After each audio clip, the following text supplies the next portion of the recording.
नमस्कार मेरे प्यारे श्रोताओं। ये कहानी है एक धर्मात्मा राजा, एक दयालु रानी और एक भ्रमित युवा शिष्य की, जो दिखाती है कि कैसे छोटी सी गलतफहमी और वासना के कारण बड़ा अपमान झेलना पड़ता है और कैसे हमें अपने गुरु की सीख को हमेशा याद रखना चाहिए। आइए कहानी शुरू करते हैं। बहुत पुराने जमाने की बात है। सोमगढ़ नाम का एक सुंदर नगर था, जहां राजा वीरसेन नाम का एक धर्मात्मा राजा राज करता था। राजा की रानी शोभना बहुत ही खूबसूरत रानियों में से एक थी। रानी जितनी खूबसूरत थी उतनी ही दयालु भी थी। राजा और रानी साधु संतों, गरीबों और ब्राह्मणों की खूब मदद करते थे। राजा के राज्य में कोई दुखी नहीं था। जब राजा परम धर्मात्मा थे तो प्रजा भी कोई कम नहीं थी। प्रजा भी राजा का बहुत आदर करती थी। राजा प्रजा से पुत्रों जैसा व्यवहार करते थे। राजा के विवाह को 8 साल गुजरने वाले थे, मगर राजा को कोई संतान नहीं हुई थी। राजा और रानी इस बात से दुखी तो थे, मगर प्रजा को आभास नहीं होने देते थे। प्रजा और राज दरबारी कब से टकटकी लगाए थे कि राजमहल में कब राजकुमार की किलकारी गूंजे और राजा खजाने का मुंह प्रजा के लिए खोल दे।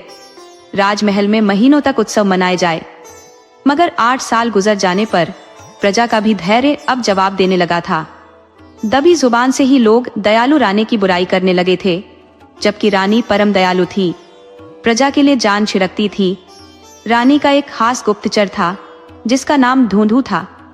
वह प्रजा की कोई भी बात को आकर रानी से बता देता था। उसने जब रानी की बुराई सुनी तो रानी से बताने के लिए चल पड़ा, मगर कहे कैसे कि प्रजा किस बात को लेकर नाराज है। वह रानी के पास पहुंच तो गया, मगर अपना मुंह लटकाए हुए था। वह रानी से कुछ कह नहीं पा रहा था। तो रानी ने गुप्तचर से कहा कि तुम निसंकोच अपनी बात कहो। तुमने कौन सी ऐसी बात सुन ली है कि कहने में संकोच कर रहे हो? तब गुप्तचर ने रानी से बताया कि प्रजा महारानी से नाराज है और रानी के प्रति गलत बातें बोल रही है।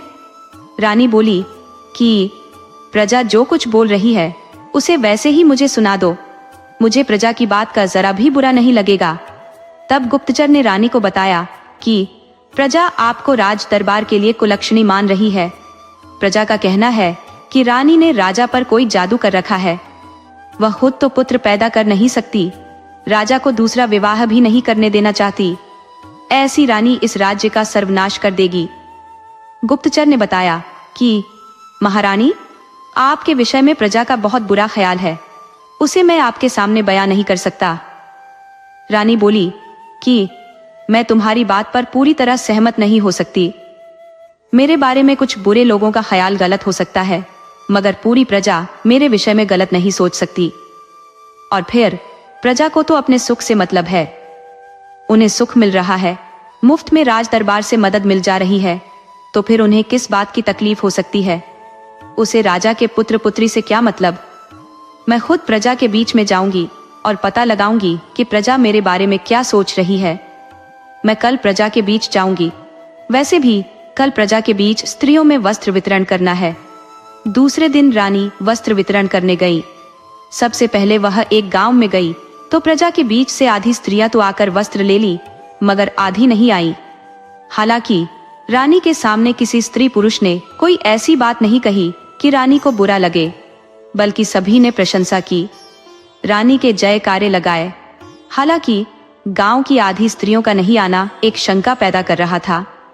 तो रानी उस दिन राजमहल लौट आई और राजा से बताई कि मैं एक गांव में गई थी, वहां मुझे स्त्रियों में वस्त्र वितरण करना था, मगर वहां की स्थिति मेरे कुछ समझ में नहीं आई। गांव की आधी स्त्रियां तो वस्त्र ले ली, मगर आधी घर से ही नहीं निकली। रानी ने राजा से गुप्तचर की कही बात भी बताई। तो राजा बोला कि महारानी, हम गुप्तचर की बात पर आंख मूंद कर भरोसा भी नहीं कर सकते। हम कल भेष बदलकर अपनी प्रजा के बीच जाएंगे और गुपचुप तरीके से सुनेंगे कि हमारे लिए प्रजा की क्या राय है। प्रजा के लोग हमारी बुराई कर रहे हैं या फिर गुप्तचर मनगढ़ंत कहानी सुना रहा है। राजा रानी दूसरे दिन साधारण पथिक का रूप बनाकर अपने राज्य के गांवों में गए तो गांव से बाहर एक चौपाल पर बैठकर विश्राम करने लगे। तभी वहां खेत में काम कर रहे 2 आदमी आए और पेड़ के पास बैठ गए और पथिक बने राजा रानी से पूछे कि आप दोनों कोई पथिक लगते हो? तब भेष बदले राजा ने कहा कि हाँ भैया, हम मुसाफिर हैं। हम वीरपुर राज्य के रहने वाले हैं। हमने सुन रखा है कि यहाँ का राजा वीरसेन एक धर्मात्मा राजा है। इस राजा के राज्य में सब खुशहाल है, सभी सुखी हैं। तब एक किसान बोला कि हाँ भैया, तुमने ठीक ही सुना है, लेकिन राजा ही सुखी नहीं है। उसके विवाह के 8 साल बाद भी कोई संतान नहीं हुई है, मगर उसमें राजा का कोई दोष नहीं है। कुलक्षणी रानी कसकर पकड़ ली है। अब स्त्री का मोह होता ही ऐसा है कि छोड़े नहीं छूटता। राजा रानी के रूप रंग पर मर मिटा है। उसे रानी के आगे अपना वंश डूबता हुआ नहीं दिखता। राजा को दूसरा विवाह कर लेना चाहिए, मगर अब राजा को समझाए कौन? अब शेर के गले में खरगोश तो घंटी बांध नहीं सकता। हम लोग बस दुखी होकर रह जाते हैं। अब राजा की बात है, राजा ही समझे, हम उसमें कुछ नहीं कर सकते। दोनों किसान वहां से उठे और फिर अपने काम में लग गए। भेष बदले राजा रानी भी वहां से उठकर दूसरे गांव की तरफ बढ़ चले। वह गांव से बाहर कुछ स्त्रियां एक पेड़ के पास चौपाल पर बैठकर कुछ बातें कर रही थी। वह वही गांव था जिसमें रानी एक दिन पहले वस्त्र बांट गई थी और आधी स्त्रियों ने वस्त्र नहीं लिया था।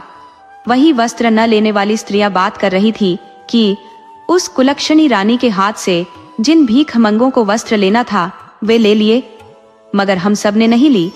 उस स्त्री के हाथ से दान उपहार किसी तरह की मदद नहीं लेनी चाहिए। उसका पाप पुत्रवती स्त्रियों पर लग जाता है। इसीलिए कल हम सभी घर में ही रह गई। अब रानी के सामने आकर विरोध कौन करे? वह हमें कोड़े से पिटवा भी सकती थी। उस दुष्ट रानी का क्या भरोसा? वह हम स्त्रियों पर कई तरह के जुल्म भी करती। राजा को लगा कि रानी अपनी शिकायत सुन भावुक होकर वास्तविक रूप में न आ जाए, तो राजा ने इशारा किया कि अब हम आगे चलें। तो रानी राजा के साथ उठकर आगे चल दी। राजा बोला कि महारानी, अब हमें और जगह जाने की कोई जरूरत नहीं। हमें अब प्रजा की नाराजगी का कारण पता चल गया है। हमारा गुप्तचर बिल्कुल सही जानकारी दिया था। रानी बोली कि वह सब तो ठीक है, मगर हम ऐसी कृतघ्न प्रजा का क्या करें? इनके खाने के और दिखाने के दांत और है। हमारी प्रजा के पेट में भी दाढ़ी है। जी तो करता है कि इन पर आय से 4 गुना अधिक कर लगा दिया जाए, या फिर इन दुष्टों को देश निकाला दे दिया जाए।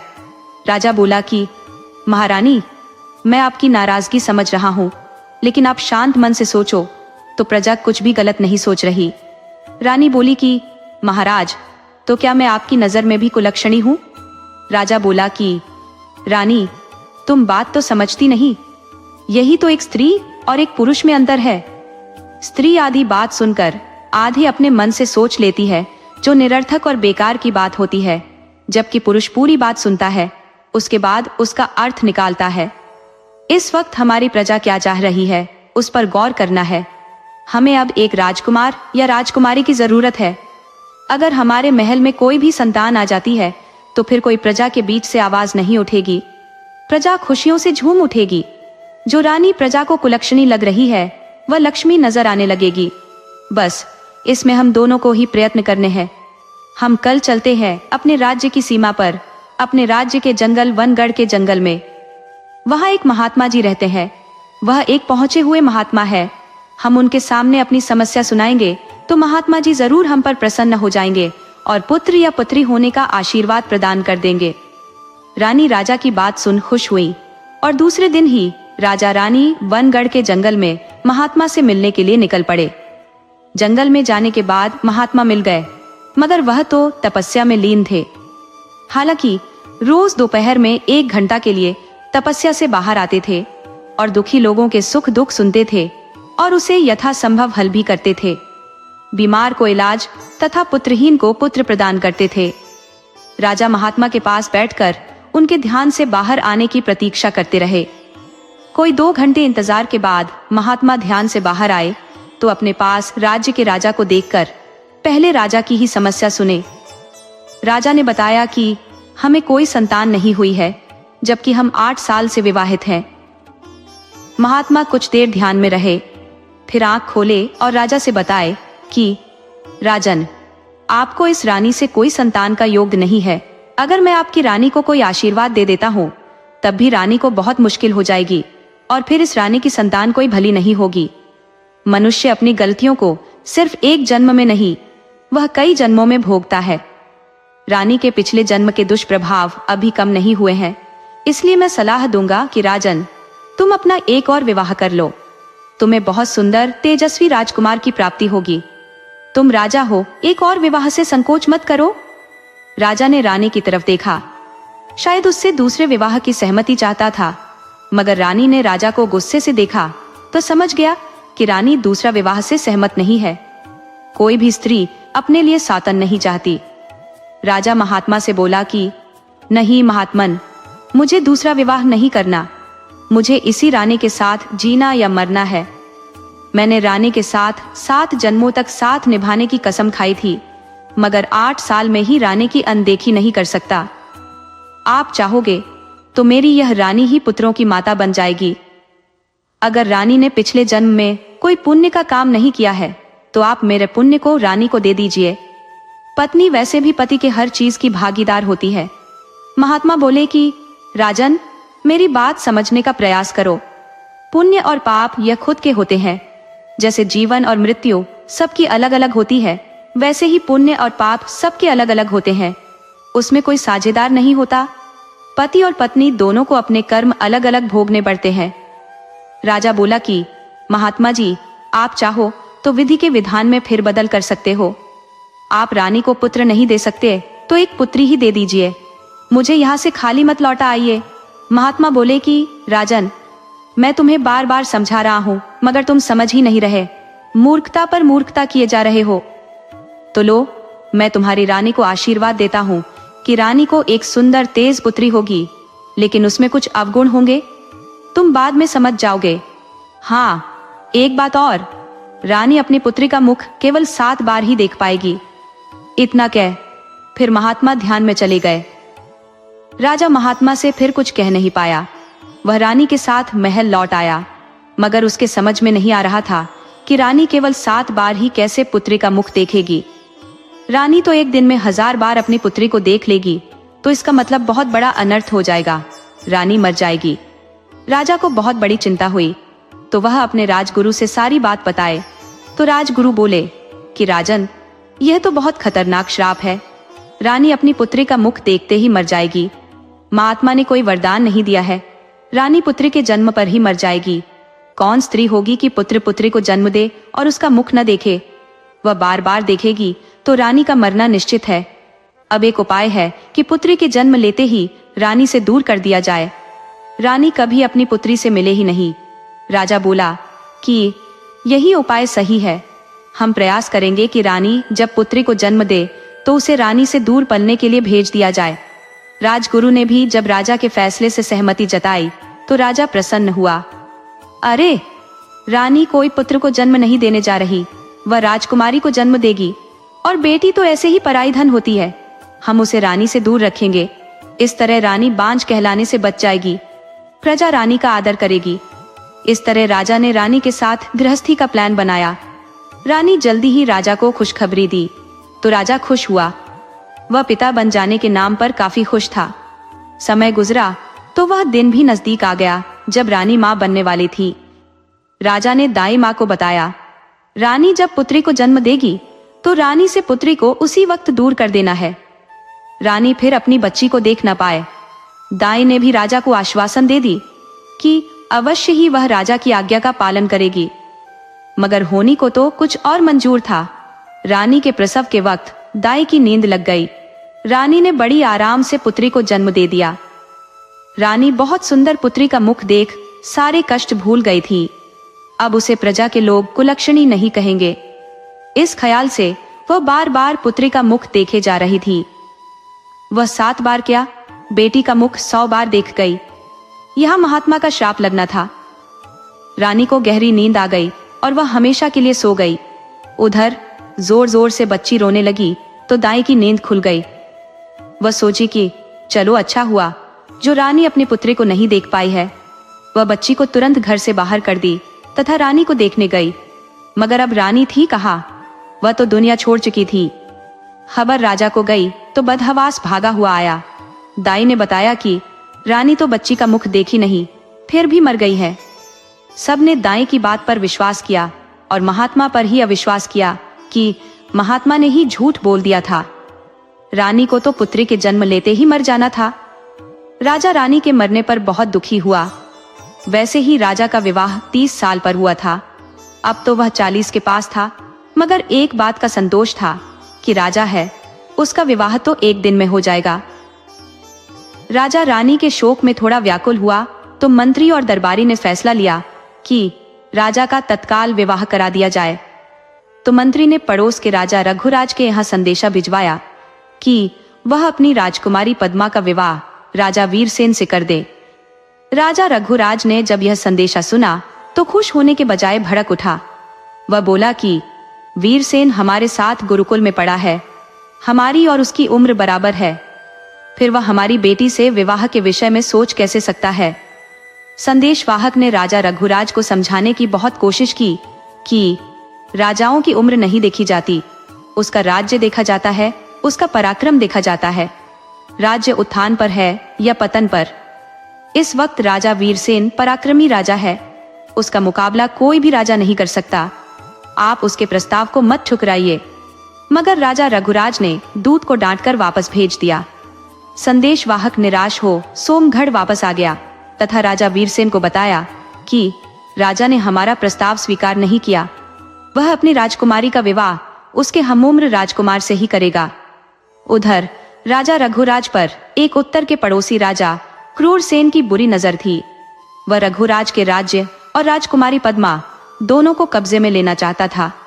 वह एक दिन अचानक से योजना बना रघुराज के राज्य पर आधी रात में आक्रमण कर दिया। राजा रघुराज उसके हाथों मारा गया। बहुत से राज दरबारी मारे गए। क्रूरसेन ने रघुराज के राज्य पर अपना अधिकार जमा लिया, मगर वह जिस लालच में आक्रमण किया था वह नहीं मिली। राजकुमारी पद्मा बहुत ही खूबसूरत राजकुमारी थी। वह उसे किसी तरह पाना चाहता था। राज्य पर अधिकार के बाद भी पद्मा उसे नहीं मिली तो वह विचलित हो उठा। वह रघुराज के राज्य की प्रजा पर अत्याचार करने लगा। प्रजा भागकर सोमगढ़ राज्य की तरफ जाने लगी। कुछ लोग तो राजा वीरसेन के दरबार में भी पहुंच गए कि महाराज, आप हमारी रक्षा करो, आप दुराचारी राजा क्रूरसेन से हमें मुक्ति दिलाओ। वह दुष्चरित्र राजा हमारी बेटी बहनों को जबरदस्ती उठवाकर अपने नगर भिजवा रहा है। वे सब यह भी बताए कि राजकुमारी पद्मा कहीं छुप गई है, वह उसे ही ढूंढने के लिए प्रजा पर बहुत जुल्म कर रहा है। आपको उससे सावधान रहना चाहिए। खतरनाक दुश्मन पड़ोस में आकर डेरा डाले तो अच्छा नहीं है। वह हमारे राज्य को जला रहा है, उसकी आंच आपके राज्य तक आ सकती है। आप सजग हो जाओ और उसे रोको। राजा को उनकी बात सुनने में कोई दिलचस्पी नहीं थी, मगर जब सुना कि राजकुमारी पद्मा कहीं छुप गई है और वह उसे पागलों की भांति खोज रहा है, तो राजा को लगा कि इस लड़ाई को मुझे लड़ना चाहिए।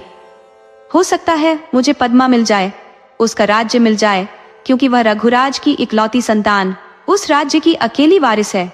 और फिर हम क्रूरसेन को हरा देते हैं तो उस राजा का राज्य भी हमारे कब्जे में आ जाएगा। राजा राज दरबार के सैनिकों को सतर्क कर दिया कि वे पूरी ताकत के साथ रात दिन राजमहल की सुरक्षा करें। क्रूरसेन किसी भी रात हमारे महल पर धावा बोल सकता है। वह एक लुटेरा राजा है।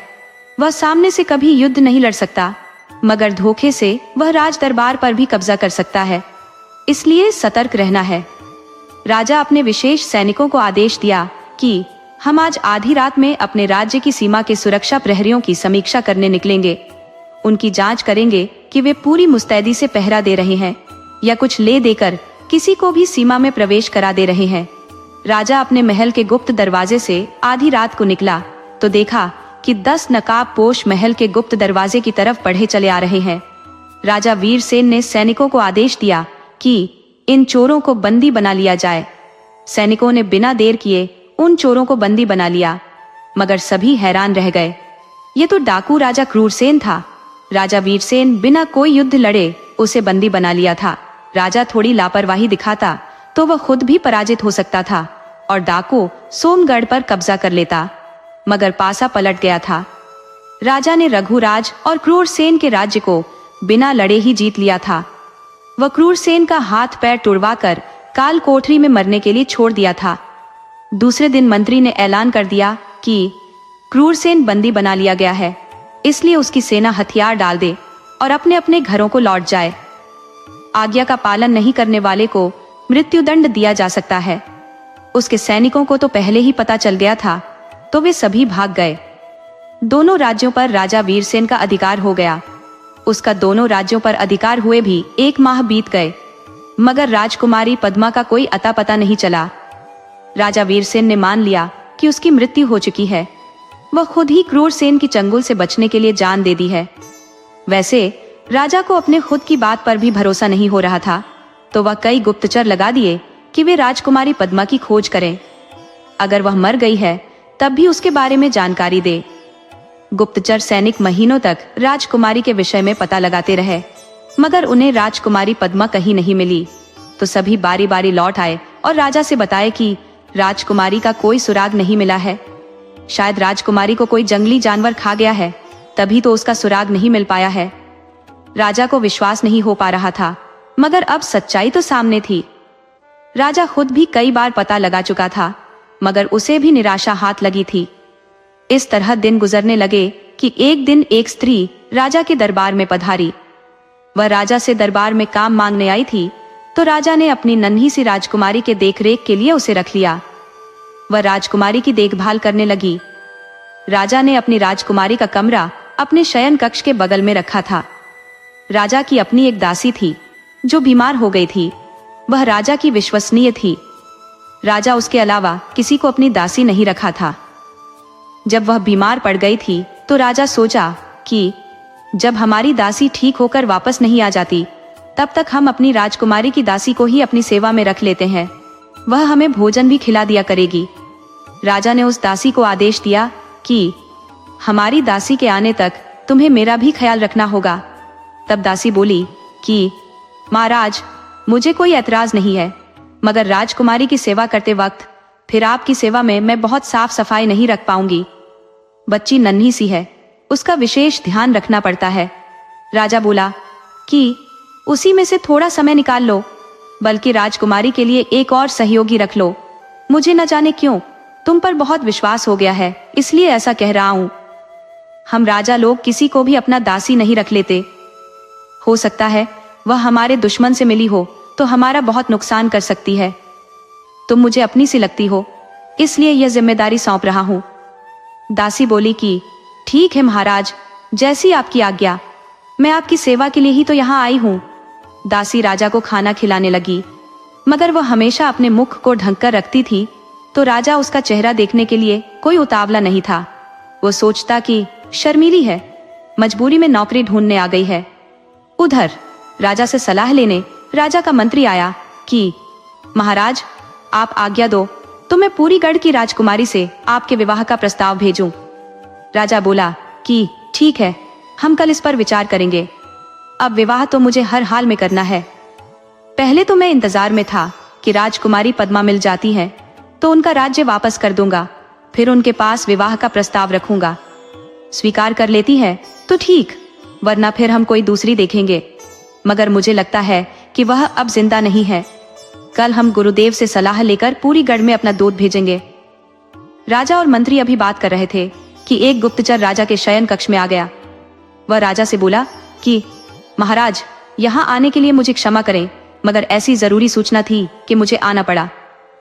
राजा बोला, तुम सूचना सुनाओ। तब गुप्तचर बताया कि महाराज, गुप्त सूचना के आधार पर यह पता चला है कि राजकुमारी पद्मा हमारे महल में ही कहीं है। उन्हें एक विश्वसनीय सूत्र ने महल में देखा है। वह कहाँ है, इस बात का पता आप अपने स्तर से लगाए। राजा गुप्तचर की सूचना पर गंभीर हो गया। उसे एक स्त्री का दरबार में मुंह ढककर आना, फिर काम मांगना और राजकुमारी की देखभाल करना, और अब मेरी सेवा में जो स्त्री है वह कौन है, मुंह ढककर क्यों है। राजा ने गुप्तचर और मंत्री को अपने कक्ष से विदा किया तो वह दासी राजा के लिए खाना लेकर आ गई। राजा बोला कि दासी, पहले तुम अपना परिचय बताओ कि कौन हो, क्या नाम है तुम्हारा, तुम मुंह ढककर यहाँ क्यों हो। तुम जानती हो कि राज दरबार में कोई अपनी पहचान छुपाकर नहीं रह सकता, तो तुम अभी अपने चेहरे से पर्दा हटाओ। दासी बोली कि राजन, मेरी कुछ मजबूरी है जिसके कारण अपना चेहरा नहीं दिखा सकती, आप इसे अभी राज ही रहने दो। राजा बोला कि राजकुमारी पद्मा, ये राज कहीं तुम्हें और मुश्किल में न डाल दे। तुम अपने चेहरे से पर्दा हटाओ और एक राजकुमारी की तरह पेश आओ। मुझे अफसोस है कि तुम मेरे महल में हो, मेरे दरबार में हो, मेरी सेवा में हो, मगर मैं तुझे पहचान नहीं सका। दासी बोली, राजन, मैं राजकुमारी पद्मा नहीं हूं, आप मुझे पहचानने में गलती कर रहे हैं। राजा बोला कि और अब मुझे परेशान मत करो, मैं कोई तुमसे विवाह के लिए दबाव नहीं बना रहा। तुम स्वतंत्र हो, तुम अपना राज्य वापस ले सकती हो, तुम सम्मान के साथ अपने राजमहल जा सकती हो। तब दासी ने अपने चेहरे से पर्दा हटा लिया और बोली कि राजन, आप बहुत बड़े दिल वाले हो। पहले तो आप मुझे पहचान गए, दूसरी, आप मेरा राज्य बिना किसी शर्त के वापस कर रहे हो, मगर मैं अब कोई शासन नहीं करना चाहती। मैं तो आपकी राजकुमारी की सेवा करना चाहती हूँ।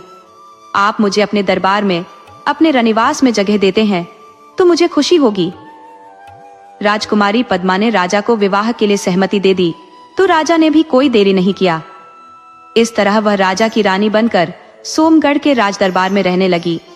उसे राजा के साथ रहते कई साल गुजर गए तो रानी पद्मा ने एक पुत्र को जन्म दिया। महल में खुशियों की लहर दौड़ गई। इस तरह देखते देखते 16 साल गुजर गए। राजा की राजकुमारी अब सयानी हो चली थी। वह गजब की खूबसूरत राजकुमारी थी। वह बिल्कुल अपनी मां पर गई थी। राजा ने उसका नाम मृणालिनी रखा था। वह राजा और नई रानी की अति प्रिय भी थी, क्योंकि उसका पालन रानी पद्मा ने अपनी पुत्री की तरह किया था। राजा रानी ने राजकुमारी को यह कभी नहीं बताया कि तुम्हारी माँ कोई दूसरी थी। राजकुमारी भी पद्मा को ही अपनी माँ मानती थी। राजा ने राजकुमारी की हमउम्र दासी उसकी सेवा में लगा दिया था। उस दासी का नाम चतुरा था। राजकुमारी चतुरा दासी को दासी नहीं, बल्कि अपनी बड़ी बहन मानती थी। राजा के राज्य में प्रजा के लोग, जीव जंतु और नगरवासी बहुत आनंद से रहते थे। मगर राज्य में एक दिन एक अजीब किस्म की बीमारी फैल गई। लोग बीमार पड़ने लगे तो राजा ने नगर के सभी बड़े वैद्य को आदेश दिया कि वह जल्द से जल्द इस खतरनाक बीमारी की रोकथाम करे। राजवैद्य अपने नगर के सभी वैद्य को लेकर लग गए, मगर उन सबों के उपचार से कोई लाभ नहीं हो रहा था, बल्कि बीमारी दिन प्रतिदिन बढ़ती ही जा रही थी। वह खतरनाक संक्रमण की बीमारी थी। छुआछूत से रोग तेजी से फैल रहा था, जिसके चलते गांव के गांव लोग बीमार पड़ने लगे। नगर में हाहाकार मच गया था। किसी को कुछ सूझ नहीं रहा था कि क्या करे। राजा भी इस खबर से बहुत परेशान था। उसे अब खुद के सुरक्षित रहने की चिंता सताने लगी। वह अपनी रानी और राजकुमार को मना कर दिया कि तुम लोग अपने कक्ष से बाहर मत निकलना, मगर राजा राजकुमारी को कहना भूल गया कि तुम कहीं बाहर मत निकलना, तो राजकुमारी इस बात से अनजान थी। राजकुमारी मृणालिनी अपनी दासी चतुरा के साथ जंगल में सैर को निकल गई। रास्ते में एक गांव पड़ा तो वहां ठहर कर कुएं पर पानी पी ली। गांव वाले डर के मारे राजकुमारी को मना नहीं कर सके, तो राजकुमारी भी कुएं का पानी पीने से संक्रमित हो गई। जब जंगल से वापस आई तो राजकुमारी बीमार हो चुकी थी। संयोग से चतुरा ने कुएं का पानी नहीं पिया था, तो वह बीमार नहीं पड़ी। राजा राजकुमारी के बीमार पड़ जाने से काफी चिंता में पड़ गया। अब बीमारी महल में प्रवेश कर चुकी थी। राजा को जिस बात का डर था वही हो गया था। उधर वनगढ़ के महात्मा ने गुरुकुल चलाना शुरू कर दिया था, तो महात्मा को जानकारी मिली कि नगर और गांवों में महामारी फैल गई है, तो वह बीमारी निवारण के उपाय सोचने लगे। इसके लिए अपने एक शिष्य को चुना, जिसका नाम रविशंकर था। वह अब गुरुकुल में शिक्षा पूर्ण कर चुका था, तो महात्मा अपने शिष्य को शिक्षा पूर्ण होने पर उससे एक अजीब दक्षिणा की मांग कर दी। बोले, तुम नगर में जाओ और राजकुमारी का अंग वस्त्र दक्षिणा में ले लाओ, मगर ध्यान रहे राजकुमारी से वस्त्र मांगना नहीं है। एक और बात के लिए सावधान, किसी स्त्री की परछाई अपने ऊपर मत पड़ने देना, मोह माया से दूर रहना, किसी के यहाँ अन्न और जल ग्रहण मत करना और दिन भर में लौट आना। यह अजीब मांग सुन शिष्य का माथा चकराया, परंतु गुरु की मांग थी। गुरु ने उससे यह भी कह रखा था कि अगर परीक्षा में फेल हुए तो 12 वर्ष तक तुम्हें फिर आश्रम में रहकर शिक्षा ग्रहण करनी पड़ेगी, इसीलिए बहुत सोच समझ कर जाना। शिष्य बहुत चिंतित हो नगर की तरफ चल दिया। रास्ते में उसे खबर मिली कि गांव और नगर में तो महामारी फैली हुई है, लोग बीमार पड़ रहे हैं, किसी के पास कोई उपचार की दवा नहीं है, कोई वैद्य और हकीम इलाज नहीं कर पा रहा है। तो शिष्य सोचा कि गुरुजी ने तो मुझे बहुत सी औषधि का ज्ञान दिया है, मैं तो किसी भी बीमारी को देखते देखते ठीक कर सकता हूँ। तो युवा शिष्य का हृदय द्रवित हो उठा। उसे अपने औषधि विद्या का प्रदर्शन और परीक्षण का अच्छा मौका मिल गया था। वह गुरु की आज्ञा को भूल गया। सोचा कि कौन यहाँ गुरुजी देखने आते हैं, और फिर मैं यहाँ कोई गलत काम तो कर नहीं रहा। ये संसार मनुष्यों से बना है। जब इस धरती पर मनुष्य है तभी इस धरती पर भगवान है, संत महात्मा है। जब भक्त ही नहीं रहेंगे तो भगवान की पूजा कौन करेगा। तो सबसे पहले जन कल्याण जरूरी है, भक्तों को बचाना जरूरी है। यह सोचकर शिष्य लोगों के उपचार में लग गया। उसने अपने गुरु से कई सिद्धियां प्राप्त की हुई थी, उनका जन सेवा में प्रयोग करने लगा। वह पेड़ के पत्ते तोड़ लोगों को दे देता, कोई घास दे देता, चना चबैना दे देता और बोल देता, इसे चबा जाना, तुम ठीक हो जाओगे। किसी के सिर पर हाथ फेर देता तो वह ठीक हो जाता। उसके पास लोगों की भीड़ लगने लगी, लोग चढ़ावा चढ़ाने लगे, धन का अंबार लग गया। गांव और नगर के लोग ठीक हो गए। राजा को भी खबर लग गई कि एक पहुंचे हुए युवा संत नगर में पधारे हैं और अपनी सिद्धियों के बल पर सबका इलाज कर रहे हैं। हमारी प्रजा ठीक हो अपने घर लौट रही है। चूंकि राजा की राजकुमारी मृणालिनी भी बीमार थी, तो उनके उपचार के लिए राजा ने महात्मा को दरबार में बुलवाया। युवा शिष्य राजा के महल में पधारे और राजकुमारी को देखे बगैर एक पुष्प राजा को दे दिया और बोला, आप इसे बीमार के सिर के ऊपर से 3 बार घुमा देना, ठीक हो जाएगा। राजा राजकुमारी मृणालिनी की दासी चतुरा को बुलवाकर वह पुष्प दे दिया। चतुरा ले जाकर उस फूल को राजकुमारी मृणालिनी के सिर के ऊपर से 3 बार घुमा दी।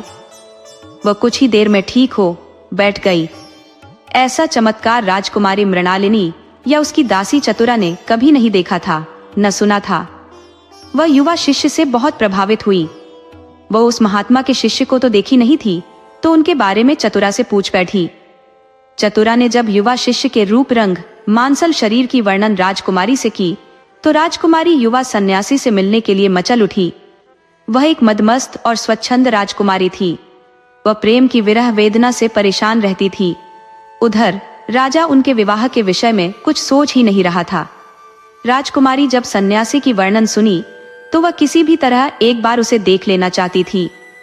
उन्हें यह अवसर भी जल्द ही मिल गया, क्योंकि राजा ने सन्यासी को अपने बाग में ठहरने का आग्रह कर रखा था और युवा सन्यासी राजा के शाही बाग में ठहरा हुआ था।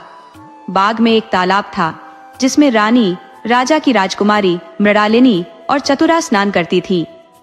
वहां किसी पुरुष का प्रवेश वर्जित था, तो स्त्रियां वस्त्र उतार कर जल में प्रवेश कर जाती।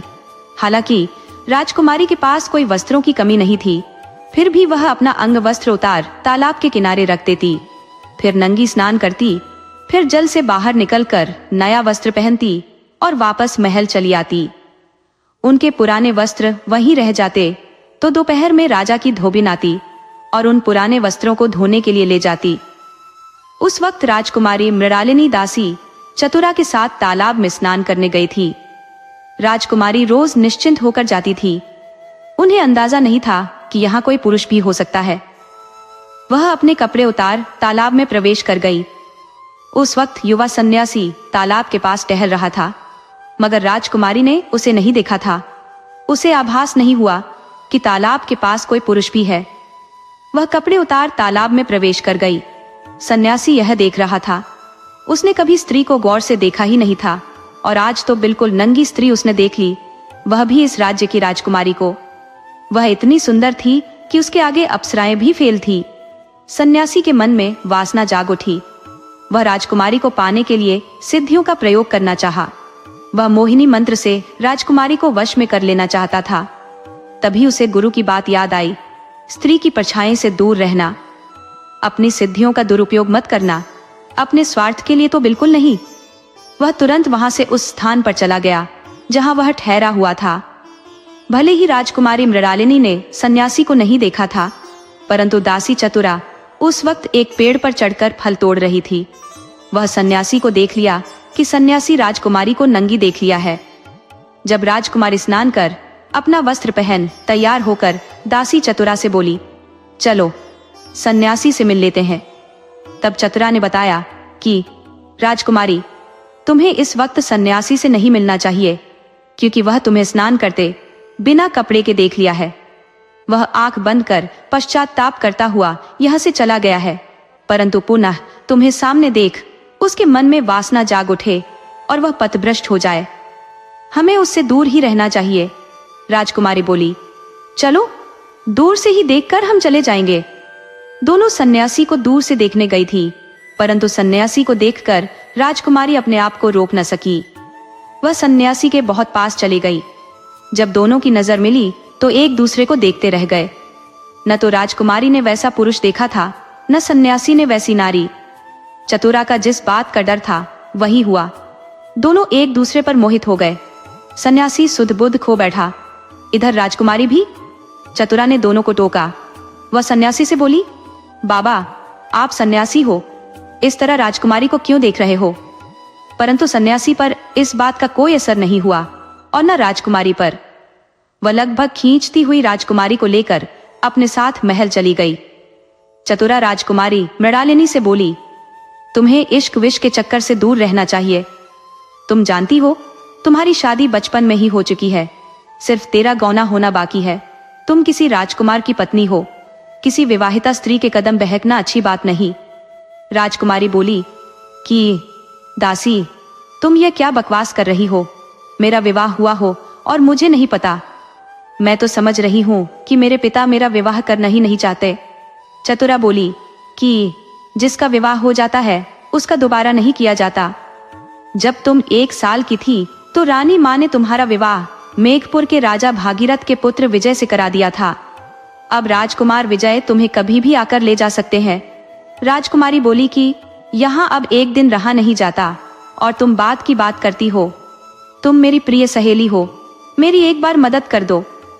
मैं एक बार सन्यासी से मिलन के बगैर जिंदा नहीं रह सकती। तुम मेरी सहेली हो, अगर चाहती हो कि मैं जिंदा रहूं तो कोई यत्न करो, वरना मुझे कोई नहीं बचा सकता। चतुरा राजकुमारी के हठ को समझती थी तथा उनके क्रोध को भी। इनकार करने पर वह नौकरी से हाथ धो सकती थी। चतुरा सोची कि अब इसमें मेरा क्या जाता है। वह राजकुमारी से बोली, अच्छा, आज रात को कोई बंदोबस्त करती हूँ। वह आधी रात को सबसे बचते बचाते पिछले दरवाजे से सन्यासी के पास बाग में पहुंच गई। उस वक्त सन्यासी जाग रहा था। चतुरा समझ गई, आग दोनों तरफ बराबर लगी है। उसने सन्यासी को धीरे से बताया कि चलो, राजकुमारी तुम्हारा इंतजार कर रही है। सन्यासी बोला, देवी, ये क्या कह रही हो? मैं एक सन्यासी हूँ, भला राजकुमारी के पास कैसे जा सकता हूँ? चतुरा बोली, अब यह सब नाटक मेरे सामने मत करो। जब सुबह राजकुमारी को नहाते हुए नंगी देख रहे थे तब सन्यासी नहीं थे। मैं जानती हूँ तुम भी राजकुमारी के लिए मर रहे हो, वह भी तुम्हारे लिए मर रही है। मैं तो तुम दोनों को मिलने का मौका दे रही हूँ, तुरंत लाभ उठा लो, फिर तो सन्यासी बनने को उम्र पड़ी हुई है। सन्यासी भी सचमुच एक मौके की तलाश में था। वह चतुरा के साथ पिछले दरवाजे से महल में चला गया।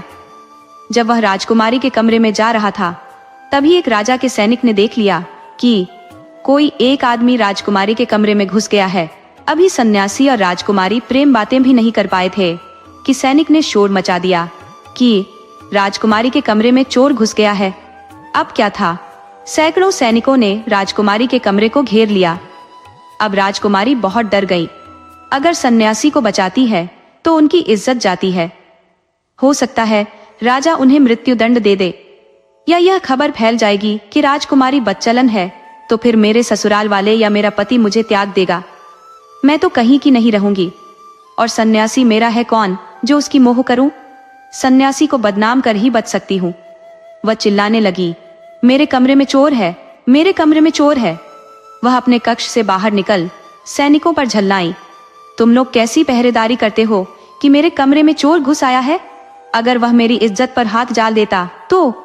सैनिकों ने राजकुमारी के कमरे की तलाशी ली तो वह सन्यासी मिल गया जिसे राजा ने अपने बाग में ठहराया था। सैनिक उसे पकड़कर राजा के पास ले गए।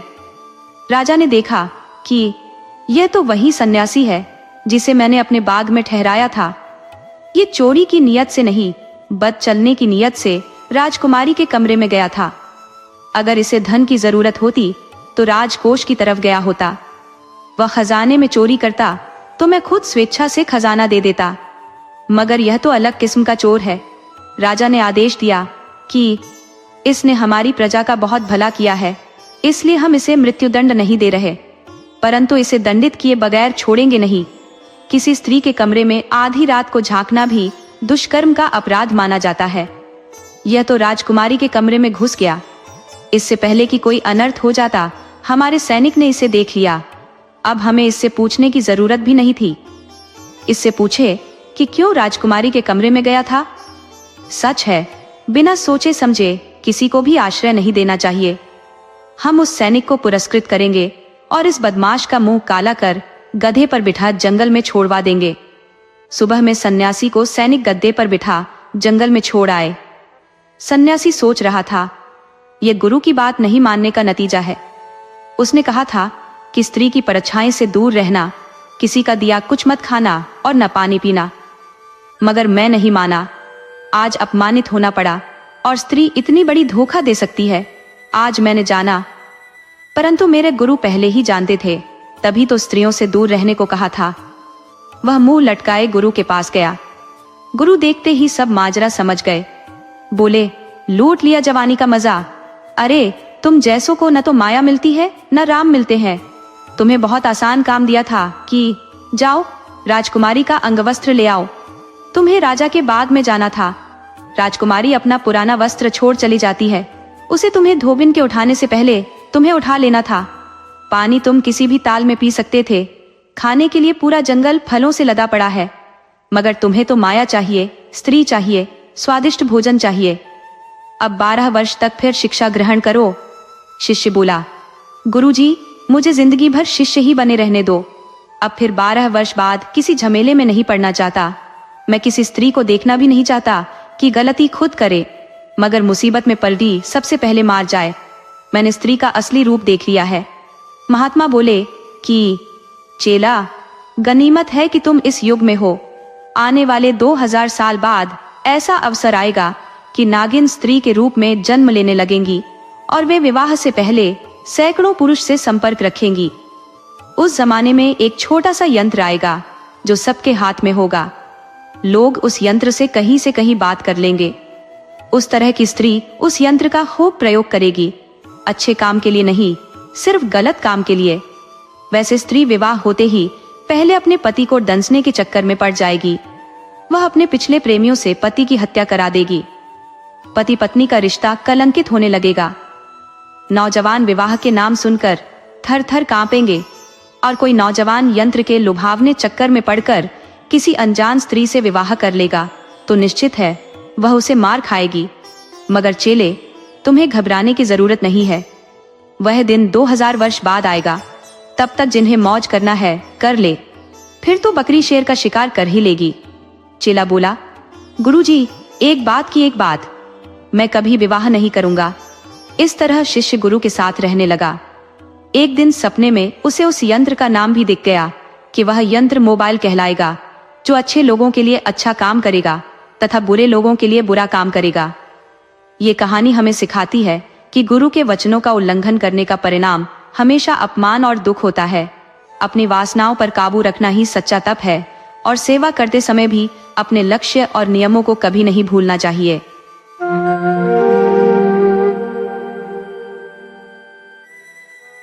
ये एक ऐसे किसान की कहानी है जिसकी समझदारी और उसकी पत्नी के तेज दिमाग ने उसे कामयाबी की बुलंदियों तक पहुंचाया, लेकिन उसके बेटों की नासमझी ने कैसे अजीबोगरीब हालात पैदा कर दिए। कहानी में प्यार, चालाकी और थोड़ा सा रोमांच है। आइए कहानी शुरू करते हैं। बहुत समय पुरानी बात है। रामगढ़ नाम का एक गांव था। उस गांव में जमुना नाम के एक किसान रहते थे। जमुना बहुत ही धनवान व्यक्ति थे। उनके पास खेती के लायक 200 बीघा जमीन थी, जिसमें से 100 बीघा में फलों का बाग लगा हुआ था। इसके अलावा उनके पास लगभग 200 बीघा बंजर भूमि थी, जहां जंगली झाड़ियां उगी रहती थी। जमुना ने यह बंजर जमीन गांव वालों के लिए पशुओं को चराने हेतु मुफ्त में खोल रखी थी, जबकि वह गांव असल में जमींदारों का था। ये जमींदार गांव के अन्य लोगों पर तरह तरह का दबाव डालते थे ताकि वे उनसे मुफ्त में बेगारी करवा सके।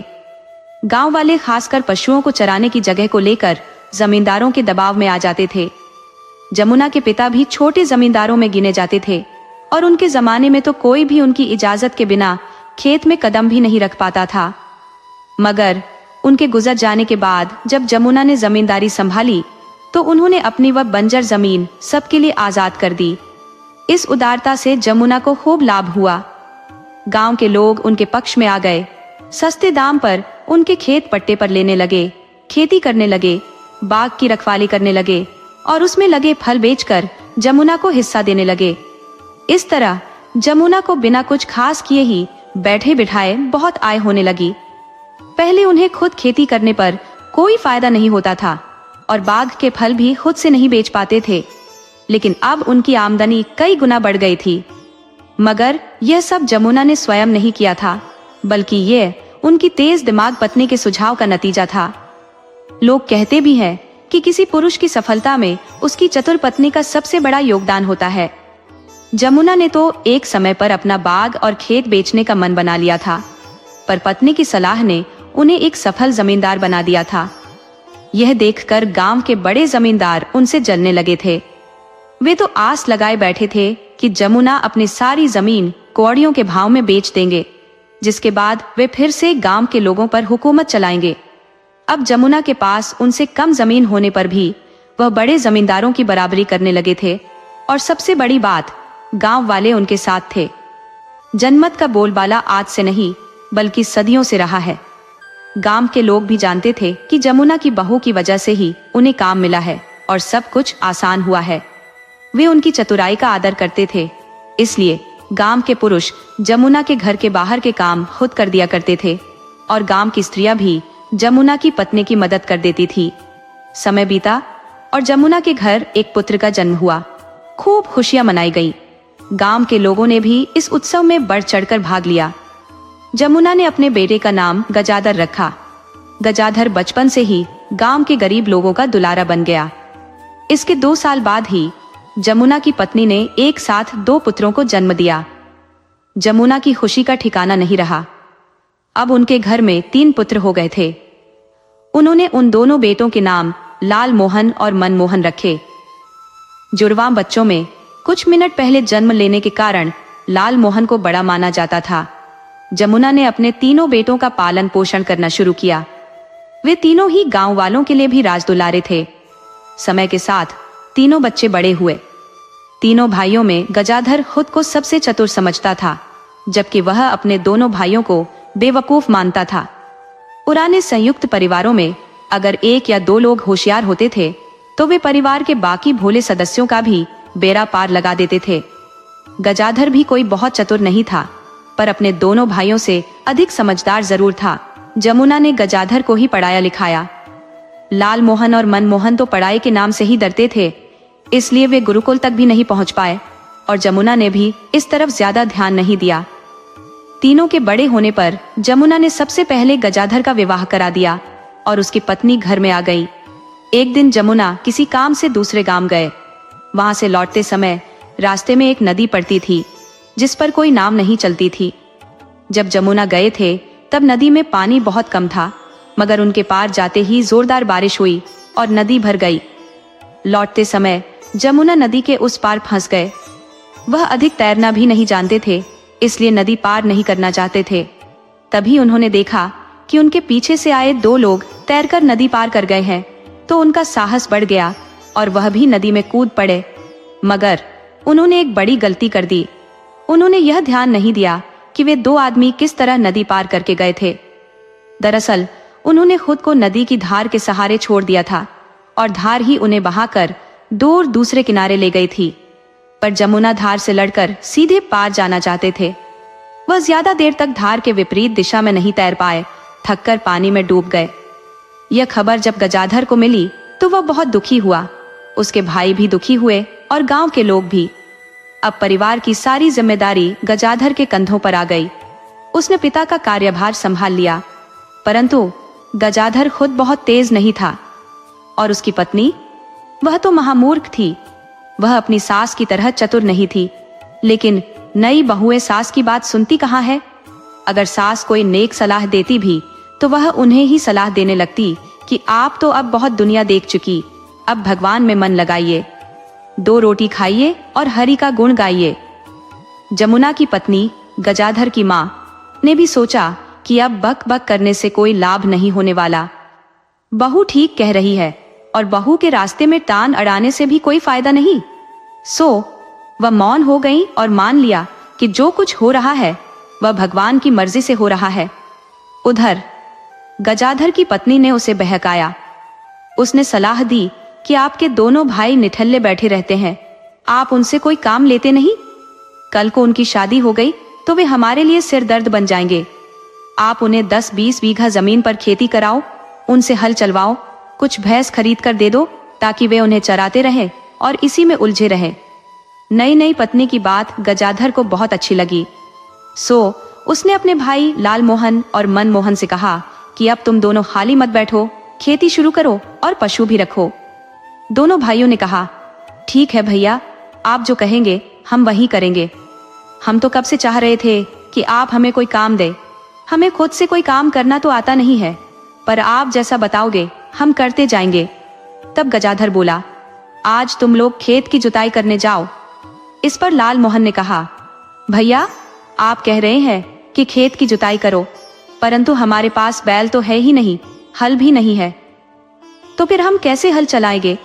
आप पहले बैल खरीदो, उसके बाद ही हम खेती करेंगे। गजाधर को क्रोध आ गया। वह बोला, तुम दोनों मेरा अपमान कर रहे हो, मेरा आदेश नहीं मान रहे। तुम किसी दूसरे का भी बैल लेकर हल चला सकते हो। हमारे कितने ही आसामी हैं, वे तुम्हें बैल दे देंगे। किसी से एक दिन के लिए मांग लो और 10-20 बीघा जमीन जोत डालो। दोनों भाइयों ने सोचा कि अब वे भाई का अपमान नहीं कर सकते, सो वे किसी से बैल मांगने निकल गए। वे गांव में झूरी काका के पास पहुंचे और बोले कि काका हमें अपना बैल दे दो, हमें हल चलाना है। झूरी गजाधर के आसामी थे और उनसे खेत लेकर खेती करते थे। उनकी भैंस भी गजाधर के खेत में चरती थी, इसलिए वे दोनों को मना नहीं कर सके। वे बोले, हाँ ले जाओ, अगर तुम दोनों को शौक चढ़ा है तो खेती भी कर लो, पर देखना ठीक से जुताई करना, खेत जोतना बड़ा मुश्किल काम है। झुर्री की पत्नी पास ही खड़ी थी। वह झुर्री से बोली, पगला गए हो क्या जो तुम अपना बैल इन दोनों को दोगे?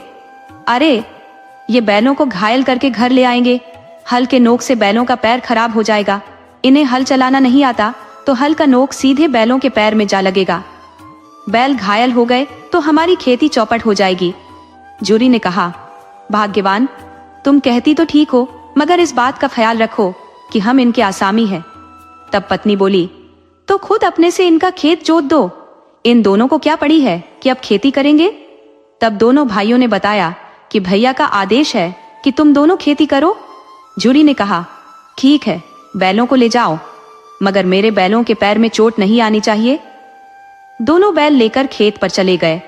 उन दोनों ने कभी हल चलाया नहीं था, मगर हल चलाना देखा जरूर था कि हल बैलों के बीच में जुए से नादा के माध्यम से जोड़ा जाता है, पर उन्हें पूरा डर था कि हल की नोक बैलों को लग जाएगी। सो उन्होंने सोचा कि हल को बैलों के आगे से जोड़ लेते हैं। अब हल को आगे से जोड़ लेने पर खेत कैसे जोत पाते? बैल चल ही नहीं रहे थे। तभी किसी ने झुर्री को खबर दी कि लाल मोहन और मनमोहन बैलों को मार पीट रहे हैं और उन्हें परेशान कर रहे हैं। झुर्री भागा भागा खेत पर गया और बोला, तुम दोनों परेशान न हो, मैं खुद तुम्हारा खेत जोत देता हूँ। तुम दोनों मेरे मालिक हो और नौकर के रहते मालिक को खेत जोतना पड़े, यह अच्छा नहीं है। तुम दोनों खेत के मेड़ पर बैठकर देखो कि खेत कैसे जोता जाता है। दोनों दिन भर खेत के मेड़ पर बैठे रहे और झुर्री हल चलाता रहा। शाम होने पर दोनों झुर्री पर भड़क गए।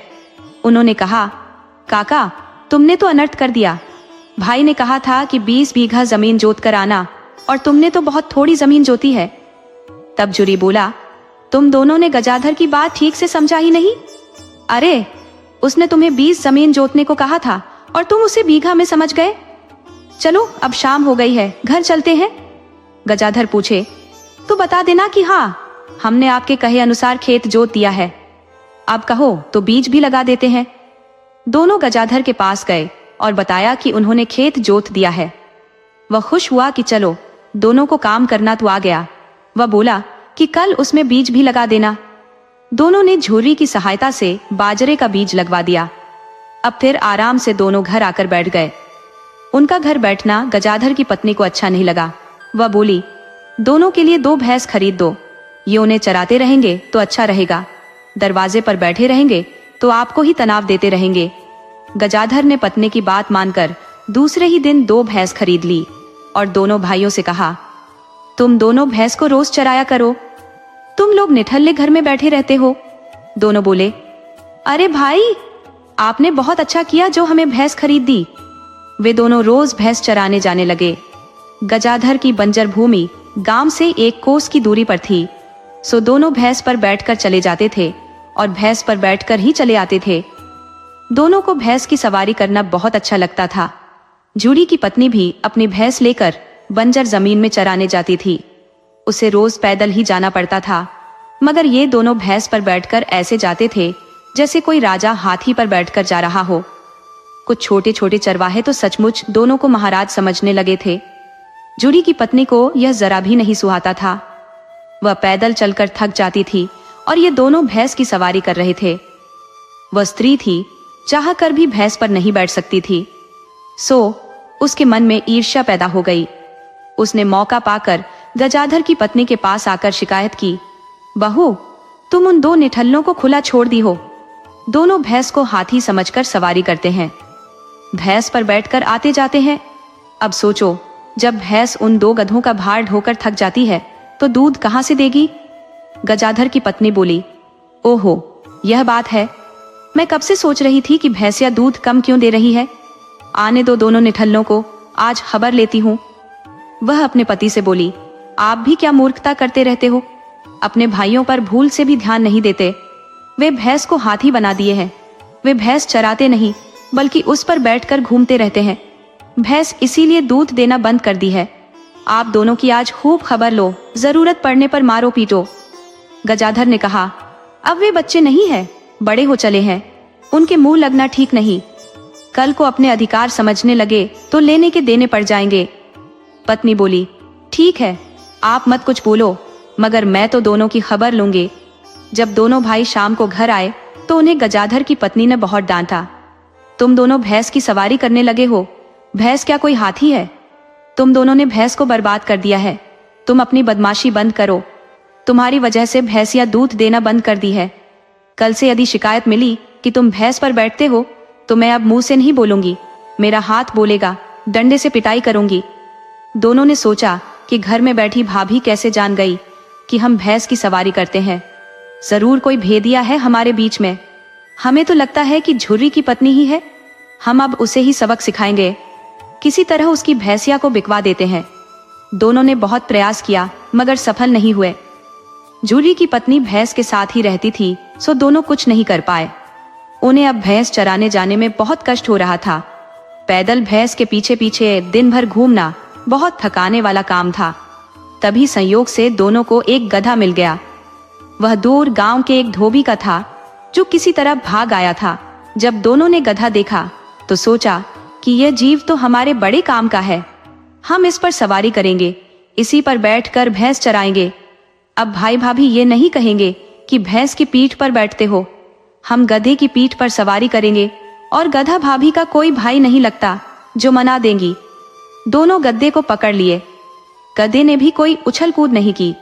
दोनों उसके पीठ पर बैठ गए तो वह आराम से उन्हें लेकर भैंस के पीछे चल पड़ा। दोनों अब आराम से रोज गद्दे पर बैठकर जाने लगे।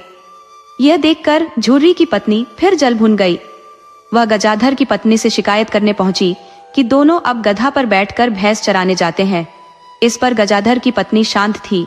उसने कहा, वे चाहे बकरे पर बैठकर भैंस चराने जाए, उससे मुझे कोई मतलब नहीं है।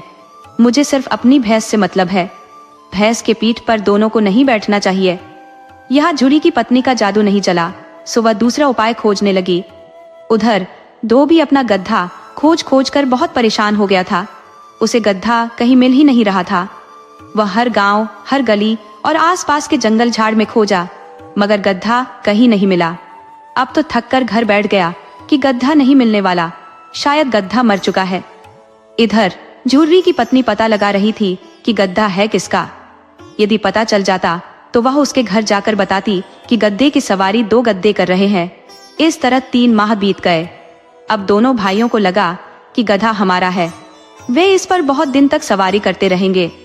तभी मनमोहन ने कहा, भाई तू इस बात को भाई से मत बताना, क्योंकि गधा रखना हमारा काम नहीं है। गधा धोबी लोग रखते हैं, हम लोग घोड़ा या खच्चर रख सकते हैं, मगर हमारे लिए भाई घोड़ा खरीदेगा ही नहीं। दोनों ने इसके बाद गधे को लेकर कोई बहस नहीं की।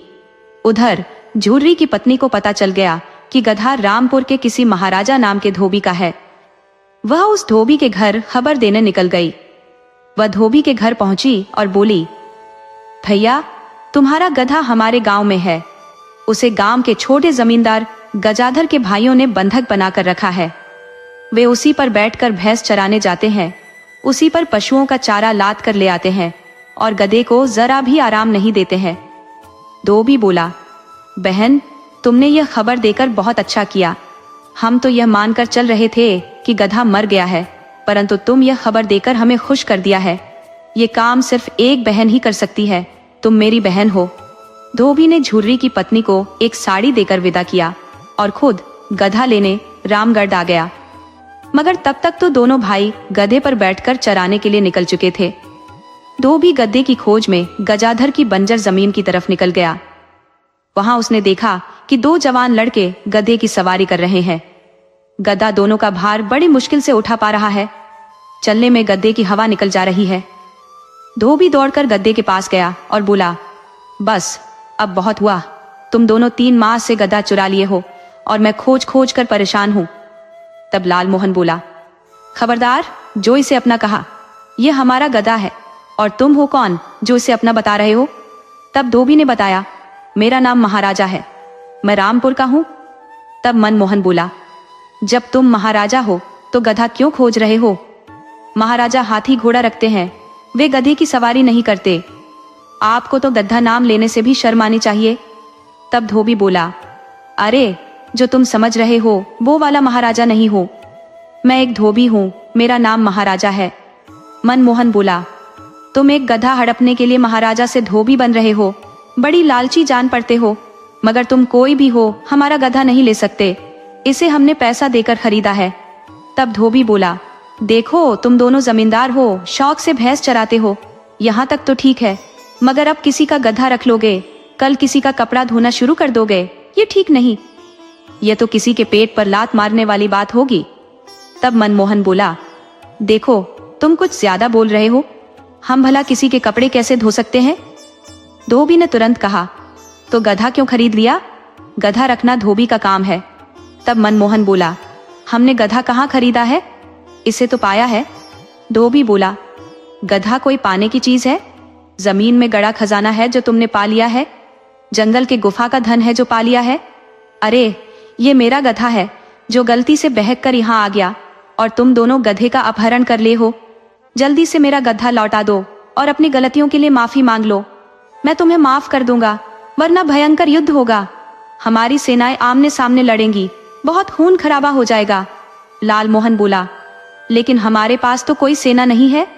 धोबी बोला, सेना तो हमारे पास भी नहीं है, मगर मैं हार नहीं मानूंगा, राजा से मदद मांगूंगा, फिर तुम्हारे राज्य पर चढ़ाई करूंगा। लड़ाई बहुत खतरनाक होगी, उसमें तुम्हारी दोनों भैंसियां भी साथ लेते जाऊंगा। तुम दोनों मुझे कमतर मत आंकना, हमने कई युद्ध लड़े हैं, हम कई बार हार कर भी जीत गए हैं। मैं तुम दोनों को गधा लौटाने का एक आखिरी मौका देता हूँ, वो मौका 10 मिनट का होगा। अब सोच लो, गधा देते हो या मुझसे लड़ाई लड़ते हो। मनमोहन बोला, भाई लालमोहन, ये धोबी बार बार लड़ाई की बात कर रहा है, लगता है कभी राजा का सैनिक था, इसे लड़ने भिड़ने की बड़ी जल्दी है, जबकि हम तो कभी लड़े ही नहीं है। ऐसा करते हैं कि बात आगे बढ़े, इससे पहले ससुरे के मुंह पर गदा दे मारते हैं।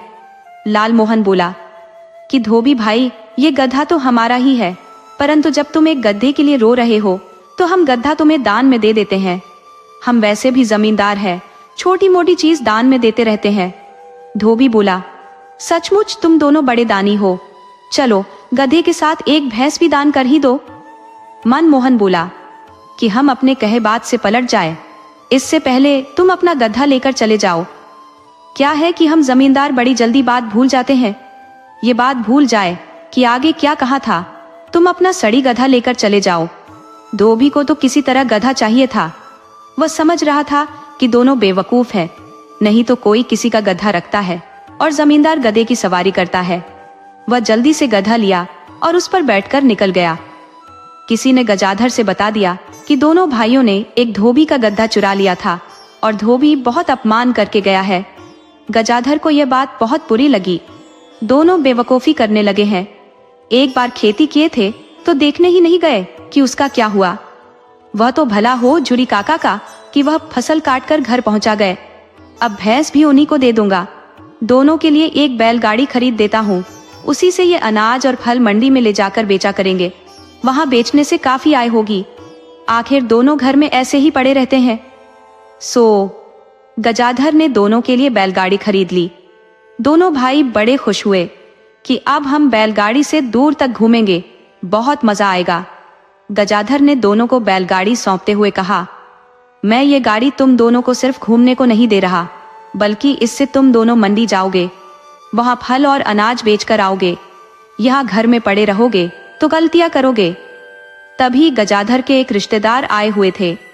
उन्होंने 9 साल पहले अपने एक दूर के रिश्तेदार की 2 लड़कियों का विवाह अपने एक मित्र के 2 लड़कों से करा दिया था, मगर अब लड़के वाले लड़कियों का गौना नहीं करा रहे थे। वह रिश्तेदार शिकायत लेकर आए थे कि आपने कैसे दुष्ट लोगों के पास हमारी बेटियों का विवाह करा दिया कि वे ले जाने को तैयार ही नहीं है। अब लड़की का एक बार विवाह हो जाए तो उसका दूसरा विवाह हो ही नहीं सकता। भले ही वह पति के घर नहीं गई हो, परंतु उसे लोग विवाहित मान लेते हैं। गजाधर रिश्तेदार के साथ उस लड़के वाले रिश्तेदार के पास गए और बोले, देखो, दोनों लड़कियां अब तुम्हारी बहुएं हैं, तुम अपनी बहू अपने घर लाओ। वह आदमी बोला, आपने मेरे बेटों का विवाह गलत जगह करा दिया है। जब विवाह किया था तब दोनों बहुत छरहरी, पतली दुबली थी, सुंदर थी, मगर अब भैंस जैसी लगती है। मुझे भैंसों को बहू नहीं बनाना। गजाधर बोले, देखो, तुम्हारी बात में कोई दम नहीं है। लड़की लड़की होती है, वह चाहे किसी की भी हो, उसका अपमान नहीं करना चाहिए। लड़कियां आज भी वैसी ही हैं जैसे पहले थी, बस तुम्हारी नजर बदल गई है। लड़के 2 पैसा कमाने क्या लगे हैं, तुम्हें अपनी बहू ही बुरी लगने लगी है। वह आदमी बोला, गजाधर, यदि दोनों लड़कियां तुम्हें इतनी पसंद है तो अपने भाइयों के लिए उन्हें क्यों नहीं ले जाते। गजाधर बोले कि वे तुम्हारी बहुएं हैं, तुम्हारी बहू को मैं अपने घर ले जाऊं, क्या तुम्हें अच्छा लगेगा। वह आदमी बोला, हाँ, मुझे अच्छा लगेगा, परंतु मैं जानता हूं कि तुम ऐसा नहीं कर सकते, क्योंकि कोई मूर्ख लड़कियों को अपनी बहू बनाना पसंद नहीं करेगा। गजाधर को बहुत बुरा लगा। वह बोले, देखो, कोई भी बात कहने से पहले 1000 बार सोच लेना चाहिए, वरना जोश में लिए गए फैसले बहुत भारी पड़ जाते हैं और वह आदमी जिंदगी भर पछताता रहता है। तुम ऐसा कुछ मत करो कि तुम्हें रोना पड़े। वह आदमी बोला, तुम मेरी खुशी देखना ही नहीं चाहते, इसलिए 2 बेवकूफ लड़कियों को मेरी बहू बनाना चाहता है, जबकि मैं उन्हें अब अपनी बहू मानता ही नहीं। गजाधर बोले, देखो, एक बार सोच लो, कहीं तुम्हें उस जमींदार की तरह पछताना न पड़े जो अपने कुत्ते के लिए पछताया था। वह आदमी बोला, कौन सा जमींदार और कौन सा कुत्ता। तब गजाधर ने कहानी सुनाई। निगमगढ़ में सुदामा नाम का एक जमींदार रहता था। उसकी जमींदारी बहुत बड़ी थी, मगर वह जमींदारी से हटकर कुछ अलग काम करना चाहता था, तो उसने दूसरे देश में व्यापार शुरू कर दिया। वह पानी के जहाज से विदेश जाता था और व्यापार करके लौटता था। उसे अपने मुनीम पर बहुत विश्वास हो गया था, तो अब वह उसके सहारे ही व्यापार करता था। एक बार जमींदार ने बड़ा व्यापार करने के लिए अपनी जमींदारी तक गिरवी रख दी और करोड़ों के चक्कर में जहाज को रवाना कर दिया। मुनीम जहाज के साथ था। मुनीम को लालच आया और सारा धन लेकर किसी दूसरे देश चला गया।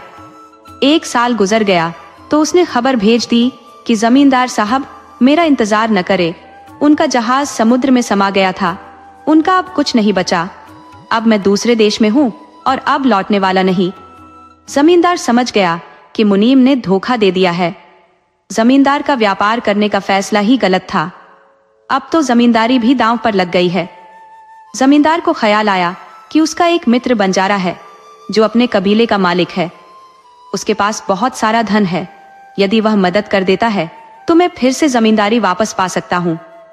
जमींदार बिना समय गंवाए अपने मित्र के पास गया और उससे अपनी स्थिति बताई, तो बंजारा जमींदार की मदद कर दिया। जमींदार अपनी गिरवी रखी जमींदारी वापस पा गया। वह जल्दी ही अपने मित्र को संदेश देना चाहा कि मैं आपको अगले महीने ही पैसा देने वाला हूँ। आपने जो मेरे ऊपर एहसान किया है उसे हमेशा याद रखूंगा। वह अपने पालतू कुत्ते के गले में एक पत्र बांधकर भेज दिया। कुत्ता बहुत सिखाया पढ़ाया गया था। वह अक्सर जमींदार का संदेश लेकर आता जाता रहता था। तो वह पत्र लेकर बंजारे के पास चला गया। बंजारे ने वह पत्र पढ़ा तो खुश हुआ। उसने जवाबी पत्र लिखकर कुत्ते के गले में डाल दिया और कुत्ते को मांस के टुकड़े खाने को दिए। कुत्ते के मुंह में खून लग गया। उसी अवस्था में कुत्ता वापस आ गया। जमींदार जब कुत्ते के मुंह में खून देखा और गले में पत्र देखा तो समझा कि यह कुत्ता गद्दार है। मित्र को तो पत्र दिया नहीं, उलटे उसे मार दिया। वह गुस्से में कुत्ते को तलवार से काट दिया। तभी जमींदार की पत्नी बोली, आपने ये क्या किया? अरे, कुत्ते को क्यों मार दिया? तब जमींदार बोला, इसने मेरे मित्र पर हमला किया है। स्त्री बोली, आप यह कैसे कह सकते हो? हो सकता है रास्ते में कुत्ते की किसी जानवर से लड़ाई हुई हो और यह उस जानवर को मार दिया हो। आप पहले पत्र तो देख लीजिए। जमींदार ने जब उसके गले का पत्र खोला तो रोने लगा। वह उसका लिखा पत्र नहीं था, बल्कि बंजारे ने लिखा था कि जमींदार, तुम्हारा पत्र मिला। मुझे पत्र पाकर खुशी हुई। मुझे अगले माह पैसे की जरूरत थी। मैं किसी से कर्ज लेना चाहता था, परंतु मित्र, तुमने मेरी समस्या हल कर दिया है, मेरी लाज रखी है। जमींदार अपने वफादार कुत्ते को मारकर बहुत पछता रहा था। तो भाई, तुम अपनी बहू मुझे सौंप कर जिंदगी भर पछताने न लगना। वह आदमी बोला कि मैं कभी नहीं पछताऊंगा। तुम उन दोनों को अपने घर ले जाओ। गजाधर लड़की वाले से बोला कि भाई, मैं अब आज ही उन बहुओं को अपने घर ले जाऊंगा और अपने भाइयों से विवाह कराऊंगा। गजाधर उस लड़की वाले के घर गया और दोनों लड़कियों को विदा कराकर अपने घर ले आया। उसे आते देख मनमोहन अपनी भाभी के पास गया कि भाभी, भैया पगला गए हैं। वे एक नहीं, दो भाभी एक साथ लेकर आ रहे हैं। उसकी भाभी भी एक मोटा डंडा लेकर दरवाजे पर खड़ी हो गई कि मैं उन दोनों चुड़ैलों को घर में घुसने नहीं दूंगी। गजाधर भी स्थिति भांप गया कि मेरे मूर्ख भाई मेरी पत्नी को भड़का दिए हैं, तभी तो दरवाजे पर डंडा लेकर टहल रही है। तो गजाधर दूर से ही बोला कि भाग्यवान, जो तुम समझ रही हो वह बात नहीं है। दरअसल मैं इन दोनों को अपने भाइयों के लिए ले आया हूँ। स्त्री बोली कि मूर्ख किसी और को बनाना, मेरे को नहीं। यदि घर में कदम रखती है तो मैं पैर तोड़कर रख दूंगी। तब दोनों लड़कियों को ही मोर्चा संभालना पड़ा। उन्होंने कहा, जेठ जी ठीक कह रहे हैं, आप झूठे इन पर शंका कर रही हो। हम ऐसी परिस्थिति में यहाँ आई है कि कोई भी शंका कर सकता है। लड़कियों ने जब विस्तार से अपनी कहानी गजाधर की पत्नी को सुनाई, तब उसे विश्वास हुआ कि लड़कियां सच बोल रही हैं। वह पति पर खुश हुई कि आपने अच्छा किया कि इन दोनों का विवाह घर बैठे करने का इंतजाम कर दिया, वरना इन दोनों नमूनों का विवाह ही नहीं हो पाता। लड़कियां समझ नहीं पा रही थी कि जेठानी अपने देवर की प्रशंसा कर रही है या बुराई। वह खुद भी तो उनके कहने पर घोड़ी की तरह भड़क गई थी। बड़ी मुश्किल से मानी है। गजाधर ने दोनों भाइयों का विवाह करा दिया। 1 माह बीतने पर पता चला कि पहले जिन लड़कों से लड़कियों का विवाह हुआ था वह लकड़ी का व्यापार करते थे। एक दिन पेड़ कटवा रहे थे कि पेड़ उनके ऊपर ही आ गिरा। दोनों जिंदा बच तो गए, मगर पैर दब गया था और एक एक पैर दोनों के कट गए थे। अब उनके पिता को समझ में आ गया था कि उनकी एक गलती से उनकी बहुएं दूसरे के घर चली गई थी। अब दोनों लंगड़ों को कोई अपनी लंगड़ी बेटी भी नहीं देगा। गजाधर की सुनाई कहानी याद कर वह बहुत पछता रहा था, मगर अब समय गुजर जाने के बाद सिर पीटने से भी क्या फायदा। आदमी को कभी भी धन के घमंड में अहंकार नहीं करना चाहिए, क्योंकि समय सदा एक जैसा नहीं रहता है। और फिर स्त्री का अपमान करने वाले का समय बहुत बुरा हो जाता है। गजाधर के भाई अब अपनी पत्नियों के साथ खुशहाल जिंदगी जीने लगे थे। गजाधर के बताए अनुसार दोनों बैलगाड़ी लेकर बाजार जाया करते थे, मगर अनपढ़ होने के कारण उल्टे सीधे काम करके आ जाया करते थे। एक बार उन्हें 10 बोरी बाजरा बेचना था तो बाजार ले गए। मनमोहन का मानना था कि बाजरा 20 स्वर्ण मुद्रा में बेचना है, तो लाल मोहन सोच रहा था कि मैं 15 स्वर्ण मुद्रा से कम नहीं लूंगा। अब लाल मोहन को यह भी पता नहीं था कि 20 ज्यादा होता है या 15 ज्यादा हो रहा है। आखिर दोनों व्यापारी के सामने उलझ गए कि मैं 20 से कम में नहीं बेचूंगा, तो लाल मोहन 15 पर अड्डा हुआ था। वह व्यापारी के समझाने पर भी नहीं मान रहा था, तो आखिर में निर्णय यही किए कि हम गजाधर से पूछकर पैसा लेंगे। हालांकि व्यापारी जान पहचान का था, तो बोला कि मैं पैसा गजाधर को दे दूंगा, तुम दोनों जाओ। जब दोनों घर आए और अपनी अपनी बात गजाधर से बताई, तो वह माथा पीट लिया कि लाल मोहन अव्वल दर्जे का बेवकूफ है। जब इसे पढ़ने को बोला गया तो जान चुरा रहा था, मगर अब बेवकूफी कर रहा है। वह समझाया कि तुम मनमोहन की बात मान लिया कर, तुमसे मनमोहन समझदार है। तो लाल मोहन अड़ गया कि तुम मेरे को ही दोषी ठहराते हो, मैं मनमोहन की बात क्यों मानने लगा।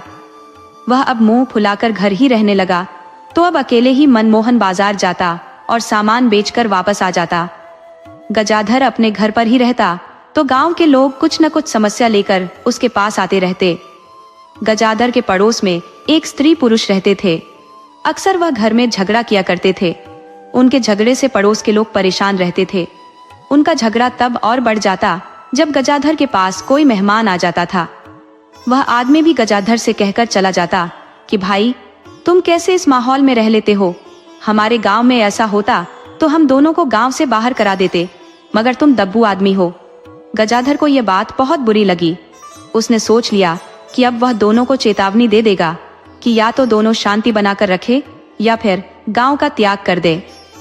ये सोचकर वह एक दिन दोनों के घर गया और बताया कि आप दोनों उस वक्त लड़ाई कर देते हो जब हमारे पास कोई आदमी आया रहता है।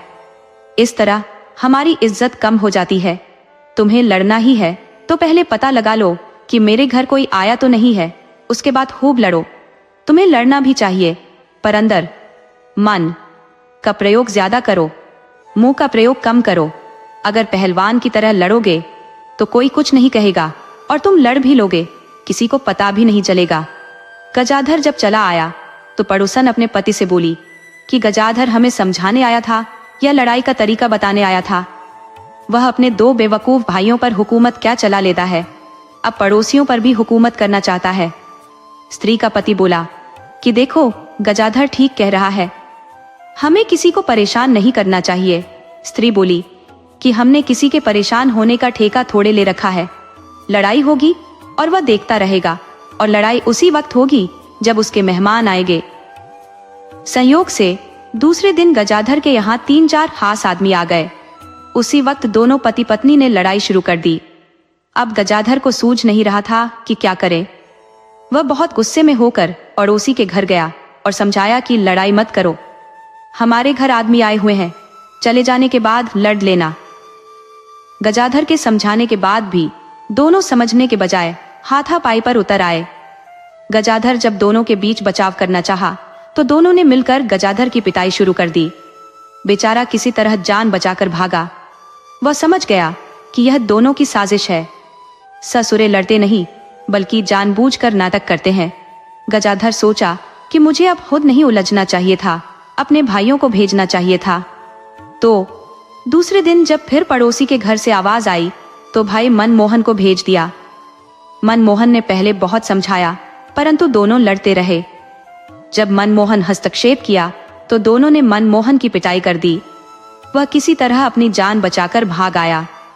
तीसरे दिन जब फिर पड़ोसी के घर झगड़ा हुआ, तो गजाधर बोला कि लाल मोहन, अब तुम ही पड़ोसियों का झगड़ा निपटा सकते हो। वह गजाधर का अधिकार लेकर दोनों के घर गया और हिदायत दी कि तुम दोनों गुंडागर्दी मत करो, नहीं तो मेरे भाई गजाधर बहुत मारेंगे।